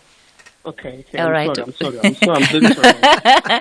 Don't worry. We understand. We understand. Bridget? So, Thabang, it's very Hello. good. It's very good to meet you, Thabang.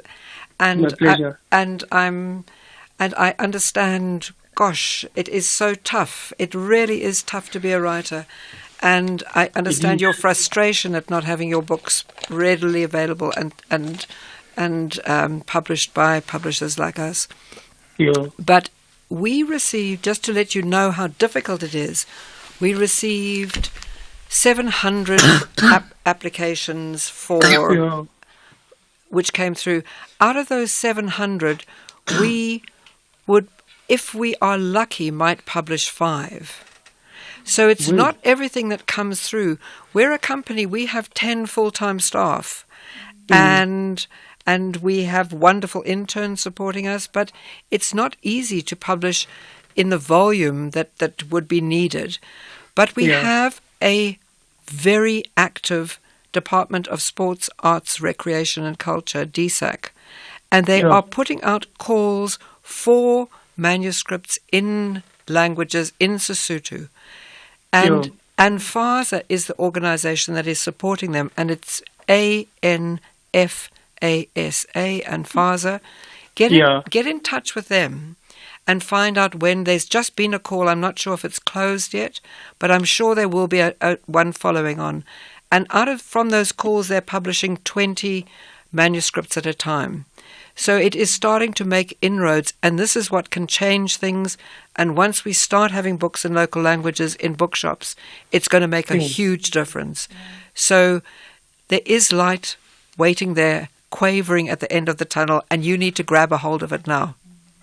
I'm very happy you say this, and I'm just hoping that that light is going to make it possible for Black Sesotho writers to be able to filter through into that market and be able to, because if you write about Black culture, you're probably having that material ready for the schools, not for personal aggrandizement or enjoyment. Yeah, but that we try to do that for the schools so that people can be able to read about Mantatisi, about black women who used to be our heroes in the past.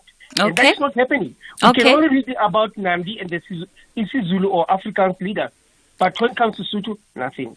Tabang, I think follow up on, you said it's NFASA, hey? That's right. NFASA, I know about it. Okay, all right. So maybe follow up and see if you can put one or two of your manuscripts through and see if there's no luck, okay? Thank you very much for taking my call anyway. Have a great day. All right, Tabang. Thank you so much for that. I guess, Michelle, if you hadn't won this competition, you and Tabang would pretty much be in the same place, wouldn't you? Absolutely.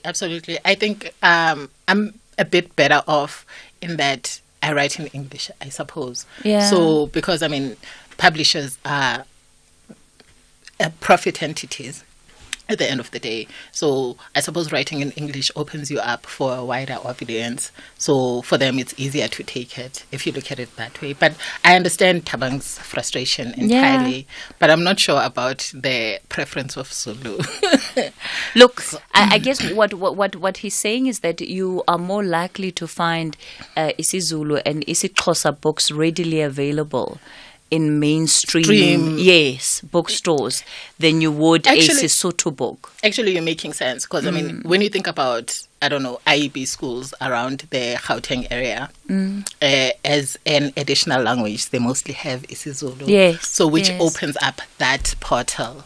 Makes sense. Like it makes sense. I never thought of it that way. Yeah, because there's Tswana, there's Xitsonga, and so like if the only African first international language is isiZulu, obviously more Zulu books would then be needed, which gives them a leg up. Okay.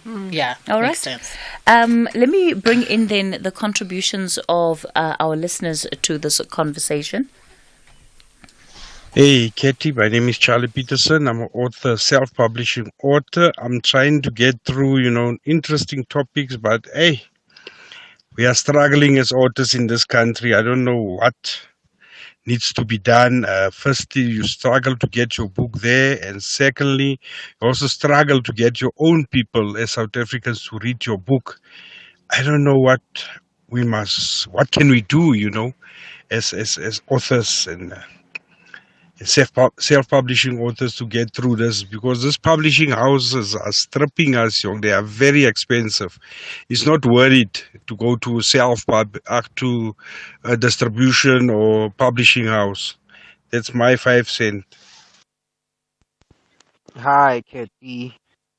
Thank you for bringing publishers on board. I'm actually a writer myself. I'm a self-published writer, and we are struggling as writers in South Africa. We are struggling something fierce. It's better to be a musician rather than being an author, because you don't have a platform to express your talent. So I've taken initiative. I have a podcast, and I'm putting on other children like myself. I play their poetry.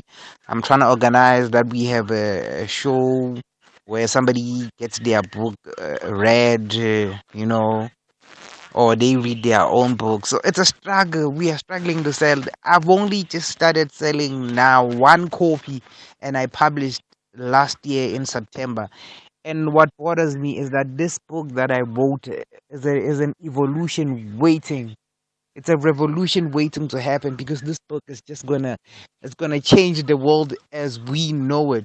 But nobody is buying it. I'm struggling to market it on my own, so I don't know if I could be helped in that aspect.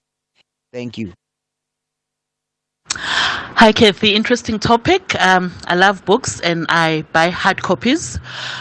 As a third generation of Mosotho, who was born in Gugulethu, who can read, speak Sesotho and isiXhosa, I wish there could be more books that are written in Sesotho, especially for my daughter who's 13, because I buy a lot of books, but I don't get enough of Sotho books. So to Ndate Zakes Mda, wherever you are, I know you can speak Sesotho, you can write Sesotho. I think you should write more books for children. You've got many people here in the Western Cape who could actually buy books that are written in Sesotho. Bridget, it is kind of sad that the sentiment from a lot of authors is just that it's a life of struggle. We have to find a way of changing that as a country. We need to read more. All of us need to read more. All of us need to read more. We need to show our children that we're reading. I think devices got in the way. Do you think there's a way of changing that culture, given where we are now? I think there's going to be a backlash. I think the way that children spend time on their phones is troublesome. Unhealthy. I'll say it for you. It is unhealthy. And growing an anxious generation and all of those things. But we believe in books. We are energetic and enthusiastic, and we do our best. And for all of you out there who want to join some online classes, we're running online classes on short story writing, on how to shape your novel, on how to market your books. So join our mailing list, sign up to Jacana, and we'll welcome you, and you will find out exactly what we're doing to support writers out there. Okay. And readers. Must they just go to Jacana's website? They go to Jacana's website and sign up to the mailing list. Okay. Michelle, you of course have a time ahead for you in terms of the training, the mentoring that you're going to be undergoing. Hopefully very soon we'll be able to buy a book off the shelves. Absolutely. Like, I've already started with the mentoring, and like what Jacana did was pair me up with a writer I actually admire. So it's been beautiful. Like, they are good matchmakers in that aspect. Yeah. When can we expect your book on the shelves? That's probably for Bridget. But when are you hoping your book will be on the shelves? 2025. 2025. Yes, We're targeting 2025. Fantastic. Looking forward to it. Please come back to studio when you launch it, so that we can talk about the content of the book. Absolutely. We can have a DMC. And for those that want to know what a DMC is, deep, meaningful conversation. I have teenage daughters. She works with kids as teenage daughters, yeah. So we can have a DMC.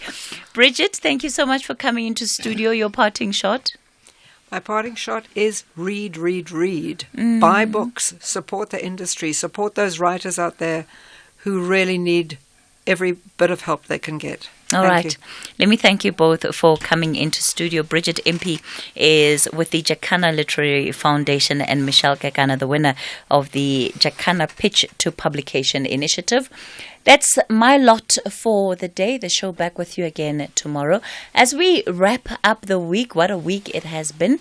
And hope you stay tuned to SFM throughout the rest of the day. More exciting programming in store for you. Up next is the book reading. SAFM 104 to 107 nationwide. The book reading. Please note that the views expressed in this book are not that of the station. Listeners' discretion is advised. SAFM presents another episode of The Door, an addict's journey, read by Samson Khumalo. We dressed the part and looked like the happiest couple.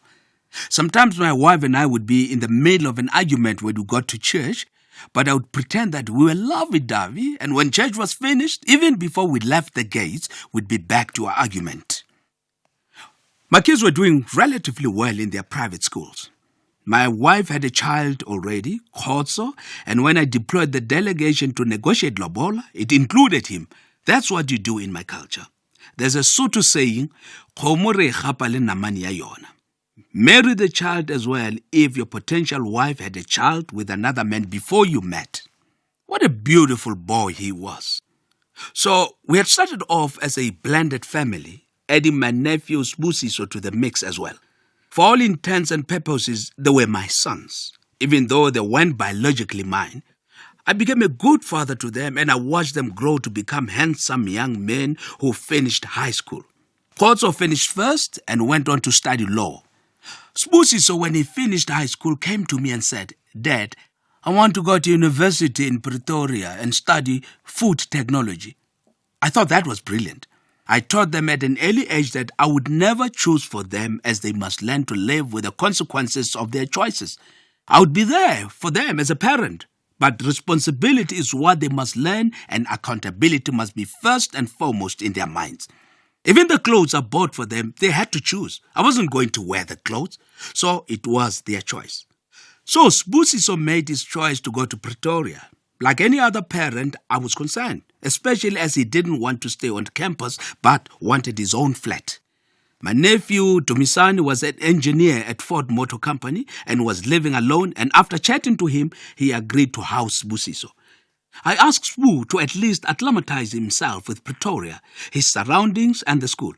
I told him that once he'd done that, if he didn't want to continue staying with Dumisani, I would come to terms with him having his own flat. I continued with my absenteeism at home and had to juggle my schedule with the demands of my newfound friends. I was living large, neglecting the basics. As long as I was making money, I was fine. I didn't turn down any opportunity that came my way. Now that I'm a bit wiser, I realize not everything that comes through is good for you. It may look tempting, but it may be designed to derail you from the God-given direction and purpose for which you were meant to live. Once Sbusiso came back home in May to get some winter clothes, he told me he'd found a flat that he wanted to move into after the June exams. When he left, I kissed him goodbye and wished him luck. One Saturday, I received a disturbing call from Dumisani saying that Sbusiso hadn't come home. It was out of character and his phone was off. I was baffled but consoled myself with the thought that as a young man, he probably went partying with his friends after writing exams and had slept at a friend's house. I made nothing of it and calmed Dumisani down. Normally on Sundays, I would wake up at 6, take a shower, put on a suit and go to church. I would switch my phone off until around 4 after picking up the papers and heading home to a late, relaxed lunch. That Sunday, everyone was looking for me and were all frustrated that my phone was off. The first call I got was from Dumisani, who told me he had found Sbusiso and he was at the hospital. At the time, I was driving a 745 BMW and I went speeding to pick up my brother Joe to head to the hospital. By the time we got there, it was dark. We were panicking and consoling each other at the same time, hoping against hope for good news. My car was relatively new and the tires were still good, but on our way on the R21, we got a puncture. As we wrestled with changing it, my brother said with a sad look on his face, "DA," as he called me, "I've got a bad feeling about this." When I asked what, he replied that he didn't think Sbusiso was going to make it. He said to me that he had a premonition that something bad was about to go down. He thought the puncture was a sign, but I told him not to be negative and that all would be fine.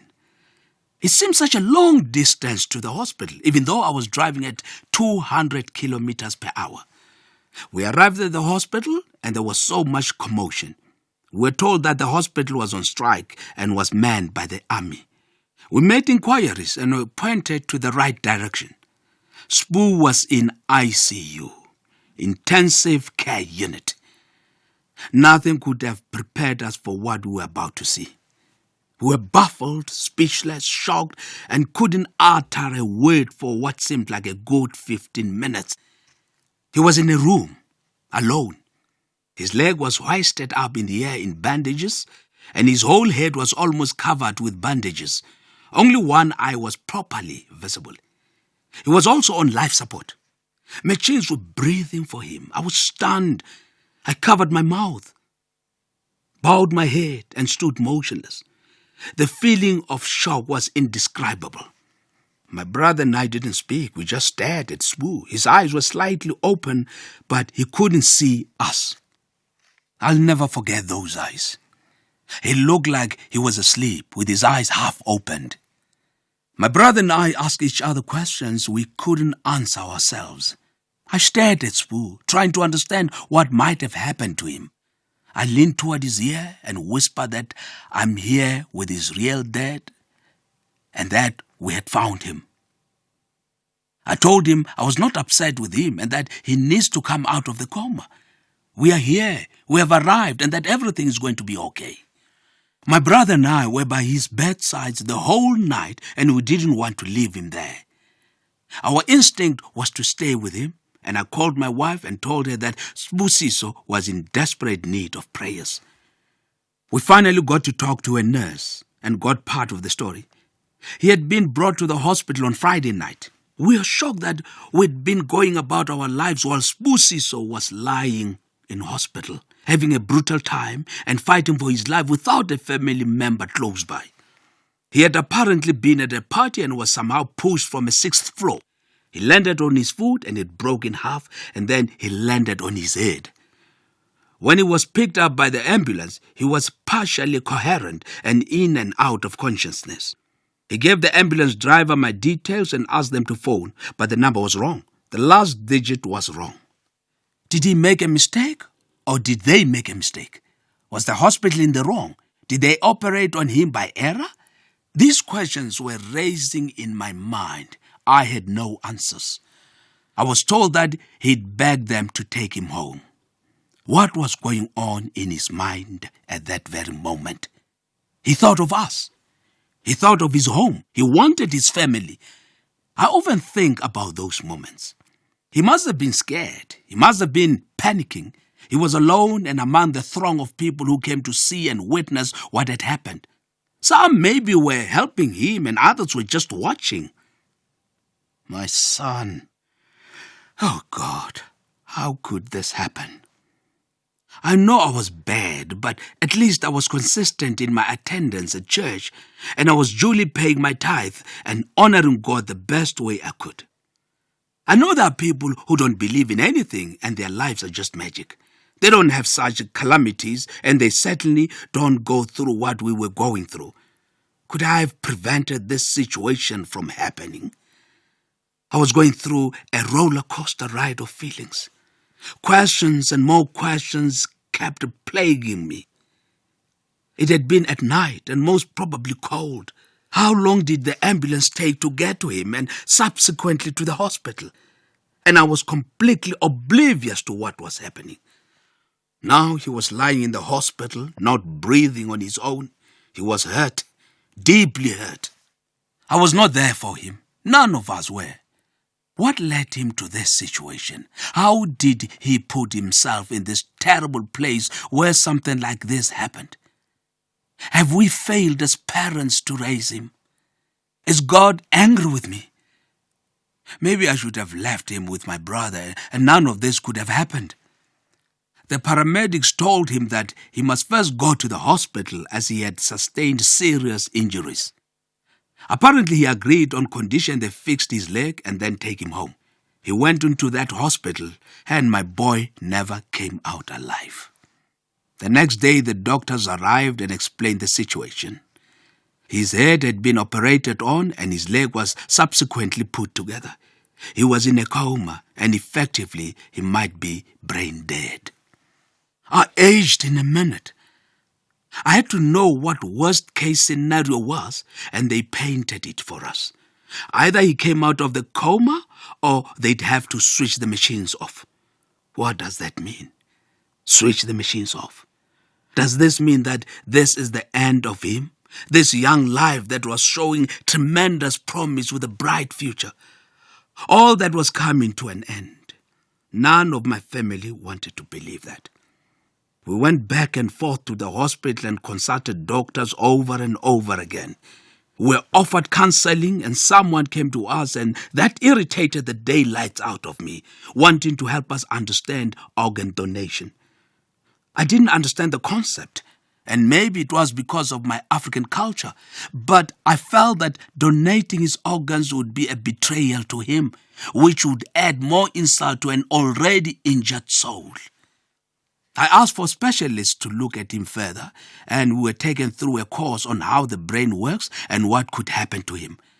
I couldn't sleep the entire week, and we would congregate in my mother's house every night as we gave a blow-by-blow report of what the doctors had said.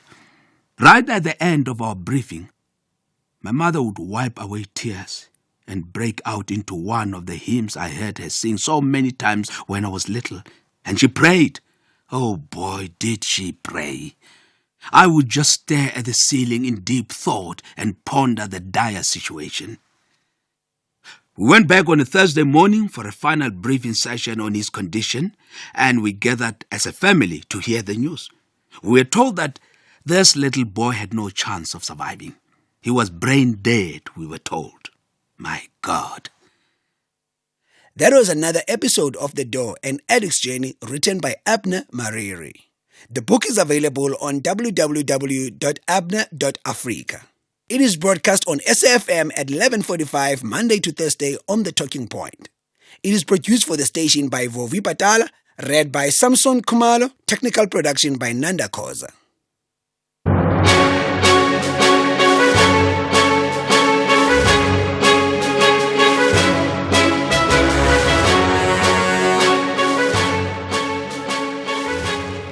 It's 12 o'clock on Thursday, the 20th of June 2024. A very warm welcome to Updated Noon here on SAFM. Leading the conversation, I'm Sakina Kamwendo. And coming up on this hour, his case has been referred to the Federal Legal Commission, and if he wants to state his defense, he will be able to do so there. The DA's newly sworn-in Member of Parliament, Ronaldo Gous, has been suspended with immediate effect. Israeli authorities are responsible for war crimes, crimes against humanity, and violations of international humanitarian and human rights law. And the UN report has concluded that both Israeli authorities and Palestinian armed groups have committed war crimes. Please share your views with us. 41391 is the SMS line number. You'll be charged R1.50 per SMS. You can also write to us via X or Facebook using the handle at SABC News_radio or hashtag Updated Noon. Alternatively, send us a WhatsApp voice note to the number 0826923909. Well, these and more stories coming up on this Thursday edition of Updated Noon. First, though, the latest news with Mudupi Mohlahlana.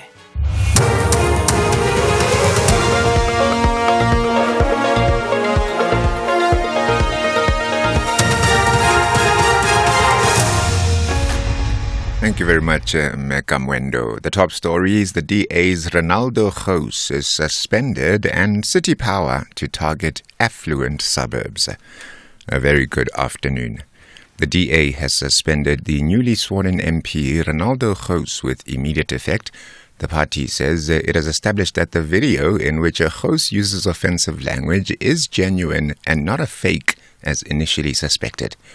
Gous will now face a disciplinary action. A video clip which Gous made 16 years ago has resurfaced after he was sworn in on Friday. Parliament said that it is up to the DA to deal with the matter, as it cannot apply the Code of Ethical Conduct for members retroactively. DA Federal Council Chair Helen Ziller.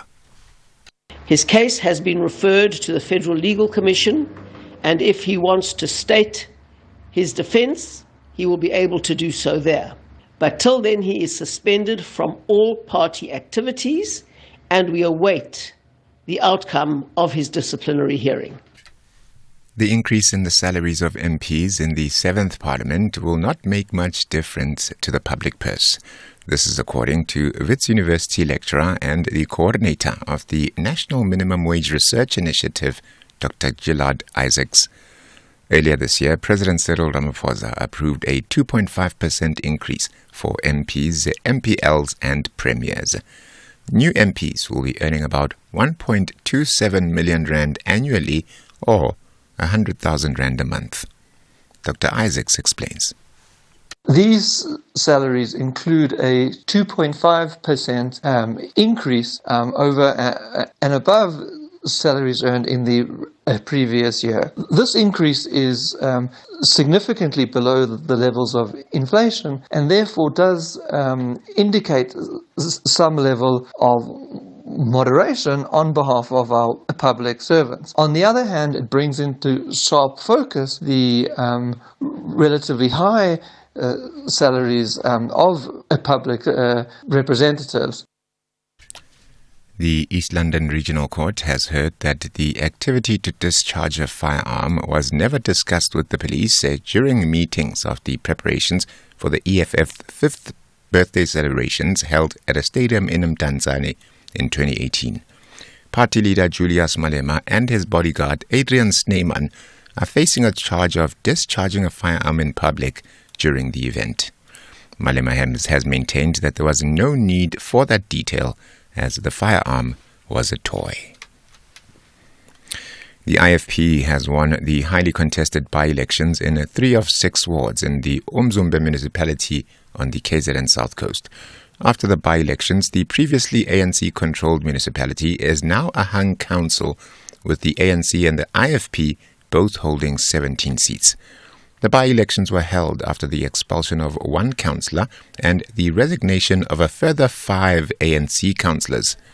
All of them joined the MK party. While the MK party contested all 6 by-elections, it only managed to win 1 ward.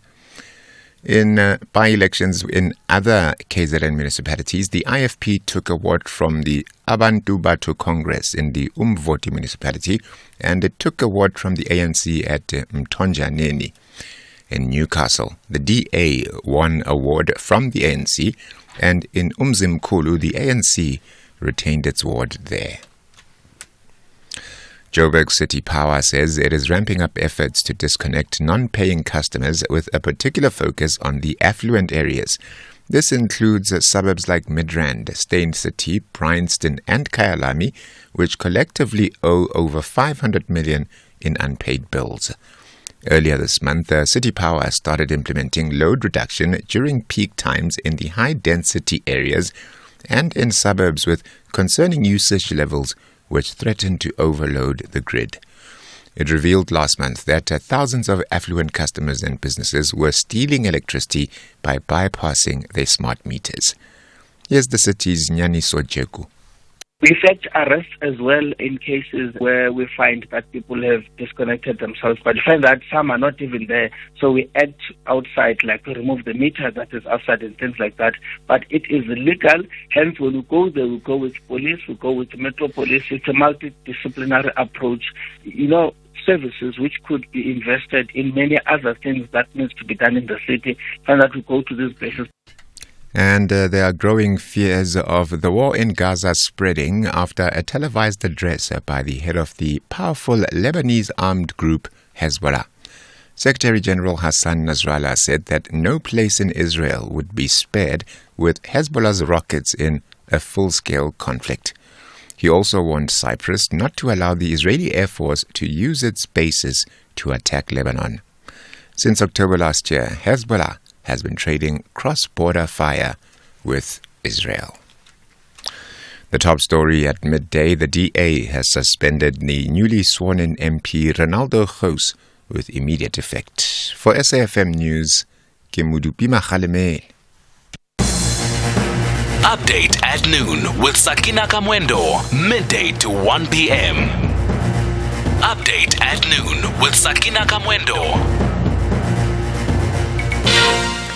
Thanks, Madupi. It's 7 minutes after 12. Thanks so much for tuning in to Update at Noon, everybody. And of course, quite a few stories to run through this afternoon, and following up on those in the news as well.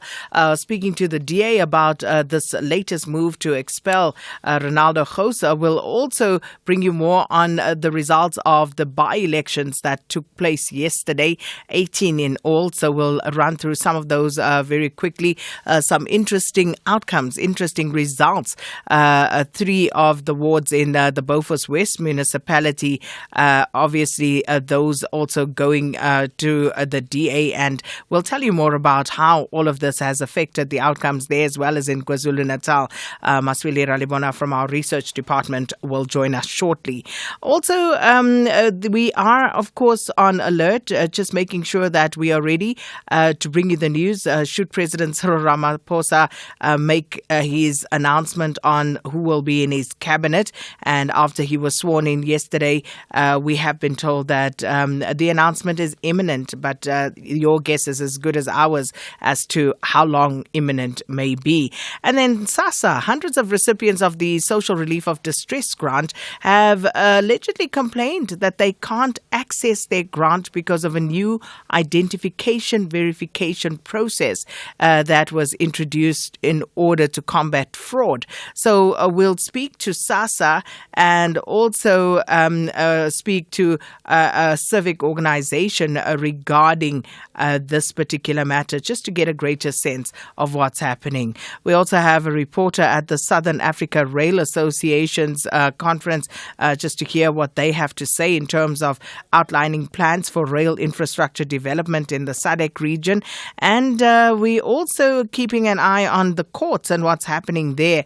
Among the stories that we're looking at is the EFF leader Julius Malema and his co-accused bodyguard Adrian Snyman back in the East London Magistrates Court, and also the Senzo Mayiwa trial resuming this morning with the Vodacom forensic liaison officer still on the stand there. So quite a few stories that we'll be bringing you updates on. Those are just some that I've mentioned. So let's get the show on the road. Sakina Kamwendo on SAFM. So we start with the by-elections, where the Inkatha Freedom Party has won the highly contested by-election in 3 of 6 wards in the Port Shepstone area of KwaZulu-Natal on the south coast. And after the by-election, the previously ANC-controlled municipality is now a hung council, with the ANC and IFP both holding 17 seats. So we're going to take a look at that, and of course some of the other by-elections that have also taken place, and the Western Cape, also some noteworthy developments there with what's been happening. So we are joined here by SABC News, a specialist researcher, Maswili Ralibona. Maswili, good afternoon. Thanks so much for speaking to us. Thank you, Sagina. Thank you to your listeners. So this is what we do and have fun with, looking at elections and by-elections. Yes. And we always say, we always caution that when we look at by-elections, not necessarily an indication of how things will play out, but it does sometimes give us a glimpse into what is happening on the ground and perhaps how people are feeling. But let's take a look at yesterday. How many by-elections in all? I think there were about 18. Yes, we had 18 by-elections yesterday, and then 12 of those were in KZN. And when we look at the results, Sakina, IFP in KZN alone, out of 12, they won 7, and all those 7 wards coming from the ANC. And then you also, if you were to summarize it, it's like ANC lost 6 wards in yesterday's by-elections and only retained 3. DA retained 3 wards, winning 4. IFP won 5 wards and retained 2. PA lost 2.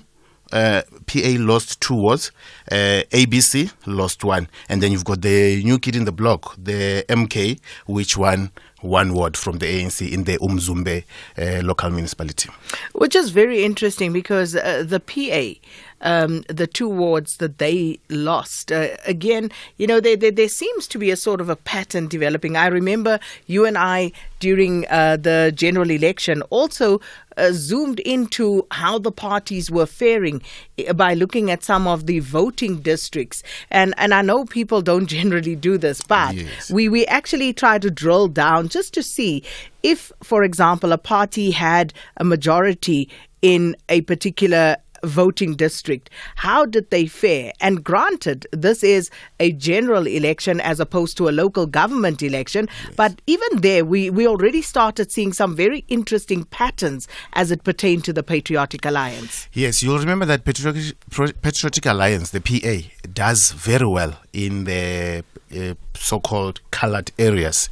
And what we did after the national and provincial elections was to zoom into those wards where the Patriotic Alliance was doing well compared to 2021 local government elections. And then we could see that there's a trend of those votes that they got in 2021, they are losing some of them. And also, these results, particular results of yesterday, shows that our analysis of the VDs into the wards was correct, because we see the Patriotic Alliance in the Beaufort West municipality, and remember, Beaufort West municipality is the same municipality where Gayton Mackenzie was a district mayor. The Beaufort West local municipality falls under the Karoo district, where Gayton Mackenzie was the district mayor. And would expect that after what he claimed to be doing in that area would bring some good results for them. But here we are today. They have lost 2 wards from that municipality, which brings the PA. If I look at this page, they have since 2021 local government elections won 8 wards from other parties, and today we are sitting here. They have lost 1 ward they've lost 2 wards, and it's becoming difficult for them. I guess this, based on this results and the analysis that we did in the past, shows that it's not going to be easy going forward for PA unless otherwise they change their attitude. Plus, where we're sitting, we don't know what is causing this. Is it because of the scandals that he left behind in that area? Is because of the promises that were not fulfilled in that area? If we're talking about scandals, before we are blamed or accused of being negative, there's an issue of Gayton Mackenzie going to Sandton to raise money, having a business gala dinner to raise money for that particular municipality where he was a mayor. But now records shows that money never reached the municipality, and it is well documented. It's on the media. The DA went to court on that matter, and I think they were actually victorious in that the Patriotic Alliance, Gayton Mackenzie, now have to show they need to hand over those records to the Democratic Alliance of what actually happened. So that's the Patriotic Alliance. But you, in KZN, coming to KZN, you said they lost 2 wards there. Was it the DA or PA? It's the PA that lost, not in KZN. They lost in that municipality. My apologies. I thought you said KZN because I thought I couldn't remember that. But speaking of KZN, let's come to that now. And again, a strong showing for the IFP. Yes, the IFP Sakina continues to do well in KZN, despite, forget the results of the national and provincial elections, where they became second after the IFP, where the ANC was number 3. Number 1 became number 3 in that province. So when we look at the IFP now, they have won 1, 2, 3, 4, 5, 6, 7 of the 12 municipalities of the 12 wards that were contested in that province this time around. And when we look holistically at how they've been doing throughout since the beginning of 2021 local municipal administration, the IFP have taken 21 seats from the ANC, Sakina. And we look at the ANC itself, how they've been faring since that municipality. The ANC has retained 103 seats. Retained means the seats that they won in the 2021 elections, and they became vacant and people went to vote again. And then they won 103 of them. They've lost 42 and they have won 6. 1-6 means they took the wards from other parties. And then you've got the DA, which have retained 49, and then they've lost 6. They have won 10. And then I don't think we must go to other parties, but let's check with the EFF. EFF has lost 1 so far, and they have won 10 seats, all of them coming from the ANC, and we know some of them in Gauteng, Northwest, Mpumalanga, and Free State. And then you've got the IFP, which has retained 11 so far. They have lost 1, and they have won 21. And then you've got the NFP, which have retained 1. And the new kid on the block, I've already said, MK, they have won municipal seat so far out of 9,000 something seats. So these alone, Sakina, going forward, is setting a precedent for the upcoming elections. I was talking to someone this morning saying, given the results of the KZN in these national and provincial elections, going into the local government of 2026, we are likely to see more and more municipalities, if not all of them, in KZN being hung. You will remember that after the 2021 elections, 70 municipalities or 70 councils were hung, and 21 of those, which is the majority, were from the KZN. Now we've got the whole province, which is hung. Again. So that's where we are in terms of local government elections compared to the national and provincial elections. Well, very interesting, Maswili. And it's very interesting, as you say, the KZN picture, and in the Western Cape also, as we recap. Maybe my parting shot, Sakina, is that now as we speak, after DA retained some wards and won 4, including those 2 from the PA, it means the DA is now the majority party in the Beaufort West municipality. The municipality was hung all along. Outright majority now. Yes, now they have an outright majority. And then you go to KZN, the Umzumbe, it's got 39 seats. And then now the ANC's got 21, IFP 14, EFF 2, APEMO and others. So the municipality is now hung. What does that mean? Are we likely to see the intent, the statement of intent that was signed by the parties in the GNU statement applying in these municipalities this time around? But the statement of intent, the GNU statement that was signed, only applies, according to what I read, only applies in the national and provincial. But we'll see what happens after this. Indeed. Maswili, thank you so much. And as we said, in the Western Cape, the Democratic Alliance has won all 6 by-elections that were held in that province. So that's an interesting stat as well. Let us know your views, and Maswili Ralibona will keep an eye on all of these developments for us. Update at noon with Sakina Kamwendo, midday to 1 p.m. Well, the Democratic Alliance has suspended a newly sworn-in Member of Parliament, Ronaldo Gous, with immediate effect. Now, the party says it has established that the video in which Gous uses crude language is genuine and not a fake, as initially suspected. For more on this, we joined on the line by Richard Newton, the DA's Director of Communications. Mr. Newton, thanks for your time. Welcome to Update at Noon. Thank you very much, and good day to your listeners. Mr. Newton, can you just start by telling us about the decision to suspend Ronaldo Gous, given what the DA had said previously? So why did the party decide to suspend him now? Well, I think we're talking about 2 different videos, Sakina. You'll remember a couple of days ago, one surfaced where he spoke about reverse racism. And as a young person, he felt that, he didn't have fair opportunities. And that was the one for which he apologized, and which the DA said he has apologized. And, he sort of has shown remorse for that. This second video that we're talking about now, which we only saw for the first time yesterday, which surfaced yesterday, is a totally different kettle of fish altogether, of course. It's totally against anything that the DA has in its values and its ethics and its morals and everything we stand by.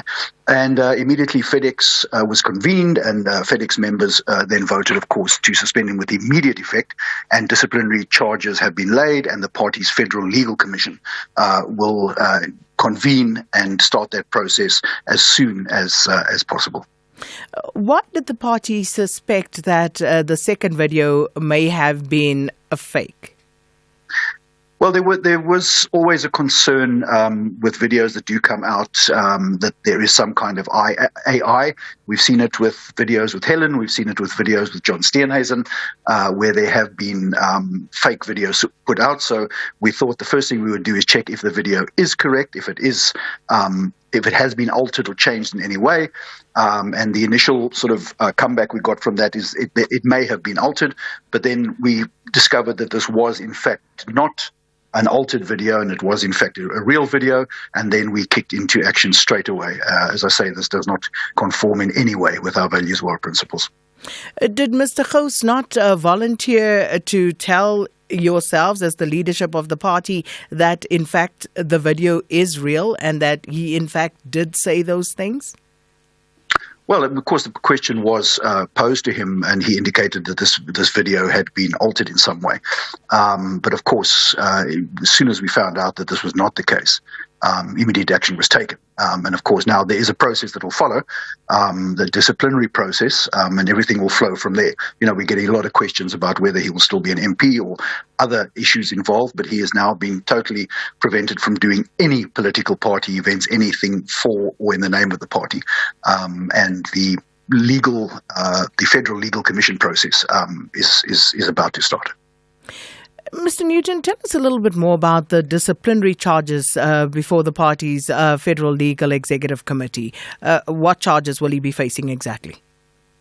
Well, I haven't seen the actual charge sheet myself, but of course, the fact that he did not disclose this, when he joined the party, obviously that is something that would have excluded him immediately from the party. And then, of course, this is totally against any values, principles, and the way the party is run. You're bringing the party into disrepute. There's a whole number of charges. And of course, at the end of the day, I see that the South African Human Rights Commission is also now proceeding with hate speech charges. So I think there's a number of issues regarding party processes and party constitution contraventions that he has done. And I think that'll get underway as soon as possible, as I said. And then, of course, people are asking in terms of just the DA's own vetting processes, why it is that the party did not pick up on these videos, on the utterances that Ronaldo Gous had made, albeit 16 years ago or later. Why wasn't that picked up on? Well, it's come out now that these videos were deleted. They were archived, apparently, and that is why somebody or people were able to re-access them. But obviously, if you're looking at a person who has over 1,300 videos on their social media, you know that it's quite a process to do that. So these were deleted. We didn't come across them at all. But now that they have come out, obviously, we're taking the strongest action possible.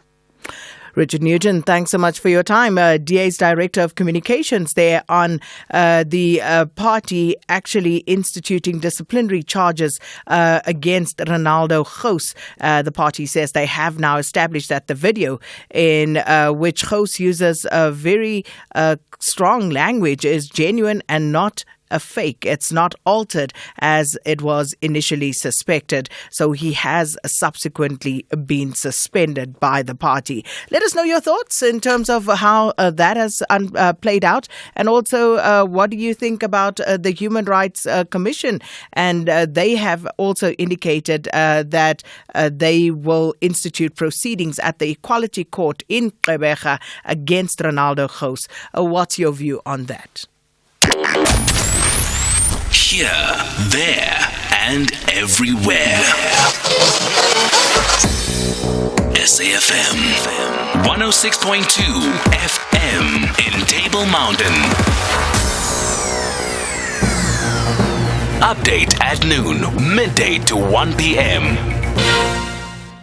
Now, the hashtag Pay the Grants campaign has questioned why social distress grant beneficiaries are required to verify their identification through SASSA's newly introduced biometric identification process. The organization says that hundreds of recipients of the SRD grant have complained that they cannot access their grants because of this new identification verification that's been introduced. But for more on this, we're joined on the line now by Elizabeth Reiters of of Pay the Grants campaign. Elizabeth, thanks so much for your time. Welcome to Update at Noon.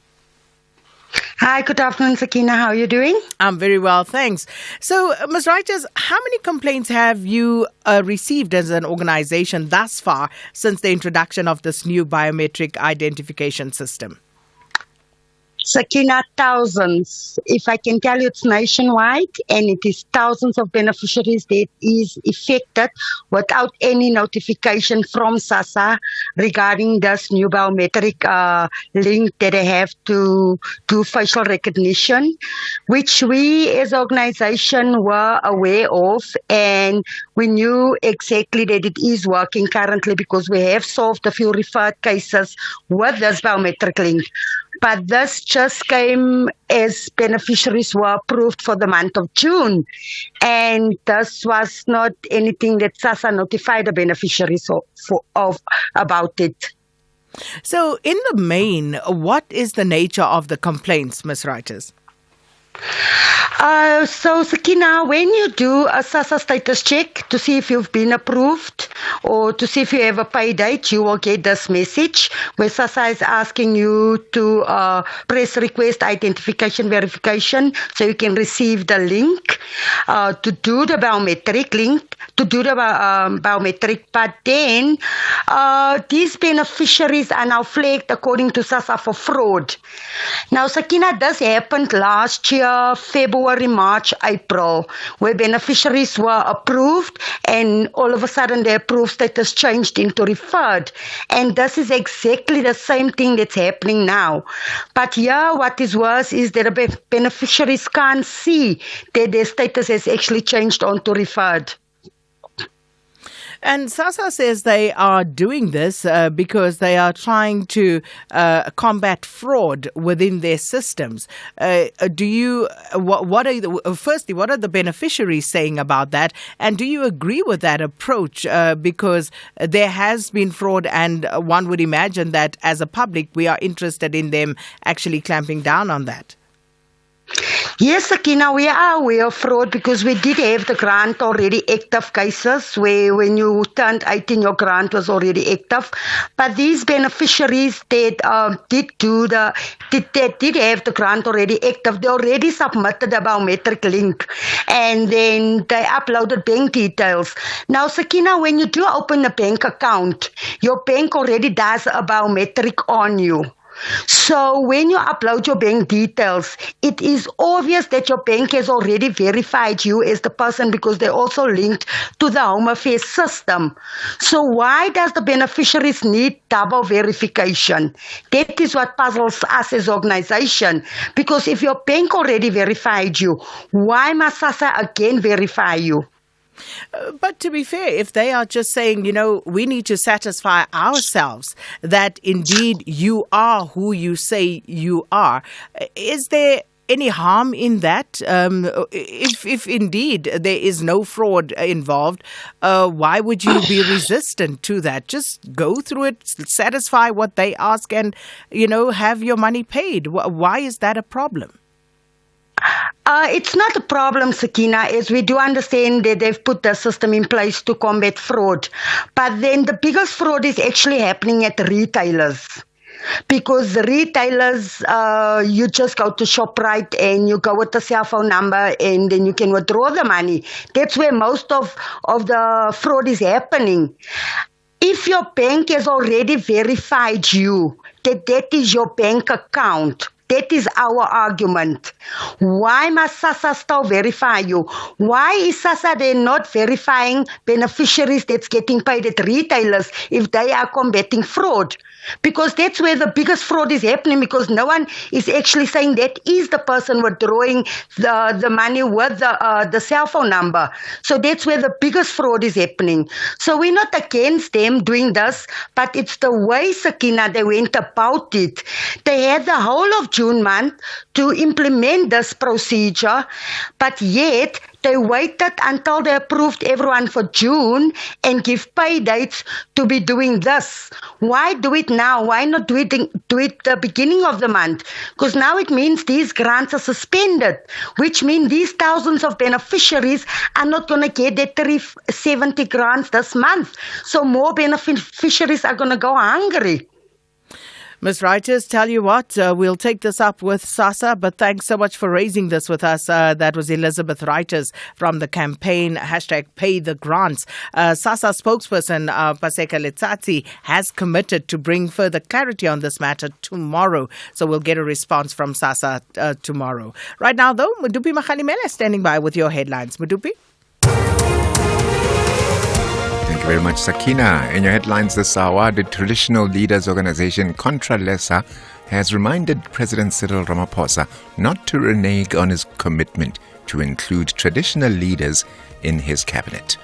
The newly sworn-in DA MP Ronaldo Gous will now face disciplinary charges after the party suspended him with immediate effect.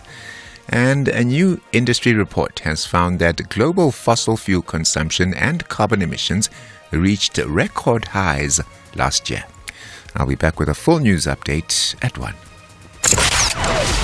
Economic news on SAFM. Facts and figures you can count on. The rand is trading at 18 rand 15 cents to the US dollar, 23 rand 8 cents to the pound sterling, and 19 rand 48 to the euro. The euro currently trading at $1.07, and the dollar's at 158 yen 44. In Brazil, $1 US trading at 5 real 42. In Russia at 84 rubles 80. India 83 rupees 55, and in China $1 US will buy you 7 yuan 26. Markets in Asia, they were mainly weaker at closing bell. Hong Kong's Hang Seng lost 0.5%. Mainland China's Shanghai index declined by 0.4%. Japan's Nikkei gave up 0.2%, while India's markets are slightly higher at the close of trade. The JSE mainly weaker at midday. The all-share index has dropped 0.4% to 80,356. The Industrials 25 index 0.5% lower. Financials down 1%. Top 10 Resources index has added 0.4%, and the Precious Metals and Mining index currently flat. On the capital market, the yield on the R186 government bond is at 8.58%, and the yield on the R2030 at 9.77%. Markets in Europe green across the board. Britain's FTSE 100 has gained 0.2%. The CAC 40 in France has added 0.5%, and Germany's DAX 0.6% to the good. Looking at commodities, gold trading at $2,332 per fine ounce. Platinum's at $984 per ounce, and the price of Brent crude oil at this hour $85.27 a barrel. Update at noon with Sakina Kamwendo, midday to 1 p.m. It's 25 minutes before 1. Now, a new United Nations investigative report has concluded that both Israeli authorities and Palestinian armed groups have committed war crimes and crimes against humanity since the aftermath of the Hamas October 7th attack last year. Now, the findings of the UN's Independent International Commission of Inquiry on the occupied Palestine territory were presented to the Human Rights Council in Geneva earlier on Wednesday by its chair, a South African jurist, Dr. Navi Pillay. The Commission has argued that it was imperative that all those who committed crimes be held accountable, and that the only way to stop the recurring cycles of violence, including aggression and retribution by both sides, was to ensure strict adherence to international law. Showan Bryce Pease compiled this report. This latest report from the Commission makes factual and legal findings in relation to the attack by Hamas on October 7th and Israel's military operation in the occupied Palestinian territories, principally the Gaza Strip, focusing on the period from October 7th through December 31st, 2023. Listen to Commission Chair and former UN High Commissioner for Human Rights, Navi Pillay. We conclude that Israeli authorities are responsible for war crimes, crimes against humanity, and violations of international humanitarian and human rights law, including extermination, intentionally directing attacks against civilians and civilian objects, murder or willful killing, using starvation as a method of war, forcible transfer, gender persecution targeting Palestinian men and boys, sexual and gender-based violence amounting to torture and cruel or inhuman treatment.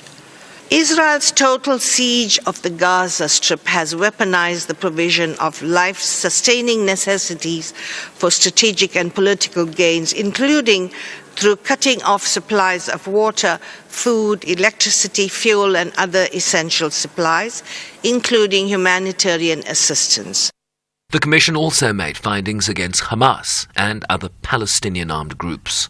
The Commission found that Hamas and other Palestinian armed groups are responsible for the war crimes of intentionally directing attacks against civilians, of murder or willful killing, torture, inhuman or cruel treatment, destroying or seizing the property of an adversary, and outrages upon personal dignity and taking hostages. Members of Hamas, members of Palestinian armed groups, and some Palestinian civilians deliberately killed, injured, tortured, took hostages, including children, and committed sexual and gender-based violence against civilians and members of the Israeli security forces, some of whom were hors de combat. Children were killed, injured, and physically and emotionally mistreated and instrumentalized by attackers for propaganda purposes. The findings represent the UN's first in-depth investigation of the events that took place on and since October 7th last year, and their findings are based on interviews with victims and witnesses conducted remotely during visits to Turkey and Egypt, thousands of open-source items verified through forensic analysis, hundreds of submissions, satellite imagery, and forensic medical reports. The report also found that Israel obstructed the Commission's investigations and prevented its access to both Israel and the occupied Palestinian territories. The Commission also found that the immense number of civilian casualties in Gaza and the widespread destruction of civilian objects and infrastructure were the inevitable result of an intentional strategy to cause maximum damage, disregarding legal obligations of distinction and proportionality, and further called for an immediate, full and complete ceasefire in Gaza. The Security Council passed a resolution last week calling for an immediate, full and complete ceasefire. The Commission reiterates that call and calls for a complete cessation of hostilities. We call for the immediate and for the full end of the siege, for the release of all detainees, including all of the Israeli hostages, and for Palestinian armed groups to stop the indiscriminate firing of rockets into Israel. The Commission reminds all parties that they must adhere fully to international humanitarian law and international human rights law in protecting civilians and civilian objects. The attacks against UN agencies and humanitarian actors must stop. This Commission will continue its investigations into all crimes under international law with the aim of achieving justice and accountability. In a social media post, Israel's mission to the UN in Geneva said it rejected what it called a biased report and abhorrent and immoral accusations leveled against the IDF, calling Hamas a lawless terrorist organization that places civilians in the line of fire, while referring to Israel as a democratic country committed to the rule of law. I'm Shervin Bryce-Pease in New York. Now you can get private banking levels of service from Auto & General. They've just launched their private advisory service, and if you have more than a car to insure and your combined cover is valued at more than 1 million rand, you qualify. To celebrate, they're giving you the chance to win in the Auto & General Combine and Qualify competition. Visit safm.co.za, complete the entry form, and we could be calling you live on air. You'll be presented with various scenarios of insurable items. If you combine the correct two that meet the qualifying criteria for a private advisor, you'll win 5,000 rand. Plus, if you get an obligation-free insurance quote from Auto & General, you'll get an extra 1,000 Rand. Visit safm.co.za and enter now. Auto & General is a licensed non-life insurer and FSP. T's and C's online. Set in a gleaming new high-tech trauma center that deals with only the most serious cases, an emergency medical team must battle through the crucial first hour of care to save lives that hang in the balance. Each distinctive case is told with a thrilling intensity and nail-biting urgency as the team work on the very edge of the medically possible. This is a medical drama like no other. This is Critical. Mondays to Wednesdays at 9 p.m. on S3. Starts 11 June. Channel your best drama with BBC Primetime only on S3. Open up. Update at noon with Sakina Kamwendo, midday to 1 p.m. 17 minutes before 1 now. A short while ago, ANC Youth League President Colin Malachi said that the Democratic Alliance cannot dictate to the ANC which parties can join the proposed government of national unity moving forward. Malachi addressed the media a short while ago where he expressed the Youth League's support for the government of national unity, but warned that the ANC cannot compromise on its adopted policies such as affirmative action and funding for tertiary education. Malachi explains. The president of the ANC still has the powers to decide who he wants where. Now, there is no discussion that is going to happen where other political parties who come into this government of national unity must make decisions for the president of the ANC. Now, those powers have not been given out. Those are the powers of the president of the ANC, who is the president of the country now. Now, on that one, obviously, we will be giving the president that responsibility to appoint. On the issue of the deputy president being attacked by the DA, the policy of the ANC says that those that have been charged, they must step aside. The deputy president of the ANC is not charged by anybody.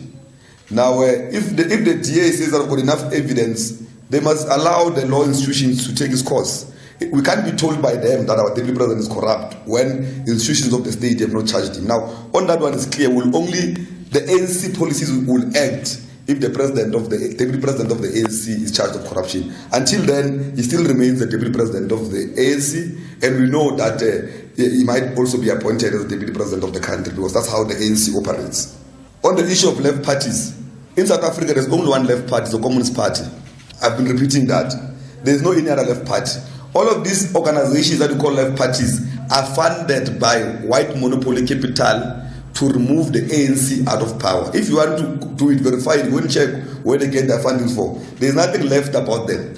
They are organizations that are founded to erode the base of the ANC and to take the ANC out of power so that they reverse the gains of freedom. Now they remain the enemy. There is no difference between them and other ones who want to take the ANC out of power. And some of them have said it publicly that they are formed to remove, or they even call it unplug. They are formed to unplug the ANC everywhere out of power, including the removal of all ambassadors. Now, you can't say those people are progressive people that you can work with. South Africans did not give us a full mandate. South Africans gave us 40%.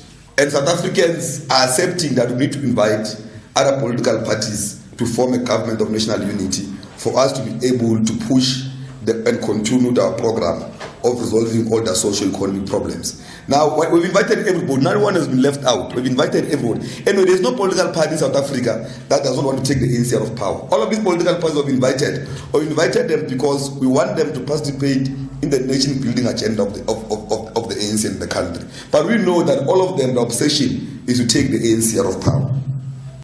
And that was the ANC Youth League President Colin Malachi. Sakina Kamwendo on SAFM. A researcher and lecturer at Wits University, Dr. Gilad Isaac, says that the 2.5% salary increase for members of parliament in the 7th parliament will not have much of an impact on the public purse. Now, earlier this year, President Cyril Ramaphosa approved the salary increase for MPs, members of the provincial legislatures and premiers. And new MPs will be earning about 1.27 million rand annually, or 100,000 rand a month. Dr. Isaac says that while these increases may be relatively high compared to ordinary workers, they are not above inflation. Abongwe Kobokana has more on this. The increase in the salaries of MPs will differ according to their seniority. For instance, the Speaker of the National Assembly and the Chairperson of the National Council of Provinces will earn more than the chairpersons of various committees of the National Assembly and the chief whips.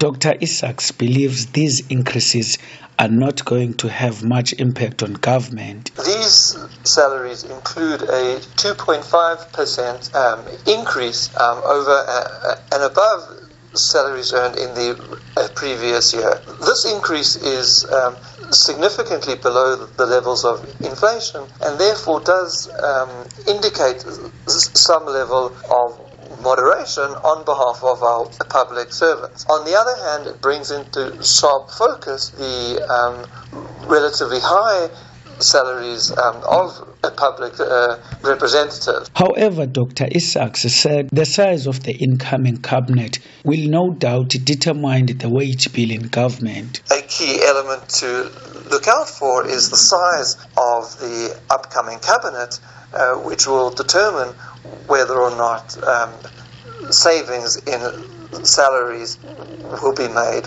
or not. COSATU in Parliament said it hopes to have a discussion with President Cyril Ramaphosa around the annual increase of the public representatives. The Federation's parliamentary coordinator, Matthew Parks, explains. We think we do need to have a discussion at some stage, hopefully soon, and definitely before the next increase, which will be due next year. What is the proper level of remuneration for members of parliament, members of the executive, in particular, premiers, executive mayors? Because at times governors plead poverty. They said they cannot afford to pay nurses and teachers, police officers, cleaners and security guards. At times politicians across the political party line, especially some of those opposition parties, which now find themselves entering a GNU, have complained about the wage bill. We think we need to shift resources to those who earn the least. The nurses, the police officers, the defence force personnel, the home affairs staff, the security guards, the cleaners and so forth. And that was COSATU's parliamentary coordinator, Matthew Parks, ending that report by Abongwe Kobokana in Parliament. Are you ready to empower yourself with an accredited tertiary qualification? Stadio Higher Education's distance learning programs will set you up for success. Whether you're balancing work and family or you're a school leaver who must work to support yourself and your studies, Stadio offers access to high-quality, affordable qualifications in law, teacher education, commerce, admin and management, policing, and more. Mid-year applications are now open. Visit stadio.ac.za and register today. Stadio, a new vision in higher education. Do you remember the cool times of Sports Buzz? Coming up on Sports Buzz used to be the go-to young people sports show in Mzansi Africa. The multi-sport award-winning youth magazine show. A great platform that profiled young athletes and teams. The glory days of Sports Buzz are back in a newly revamped youth sports show with a wow vibe.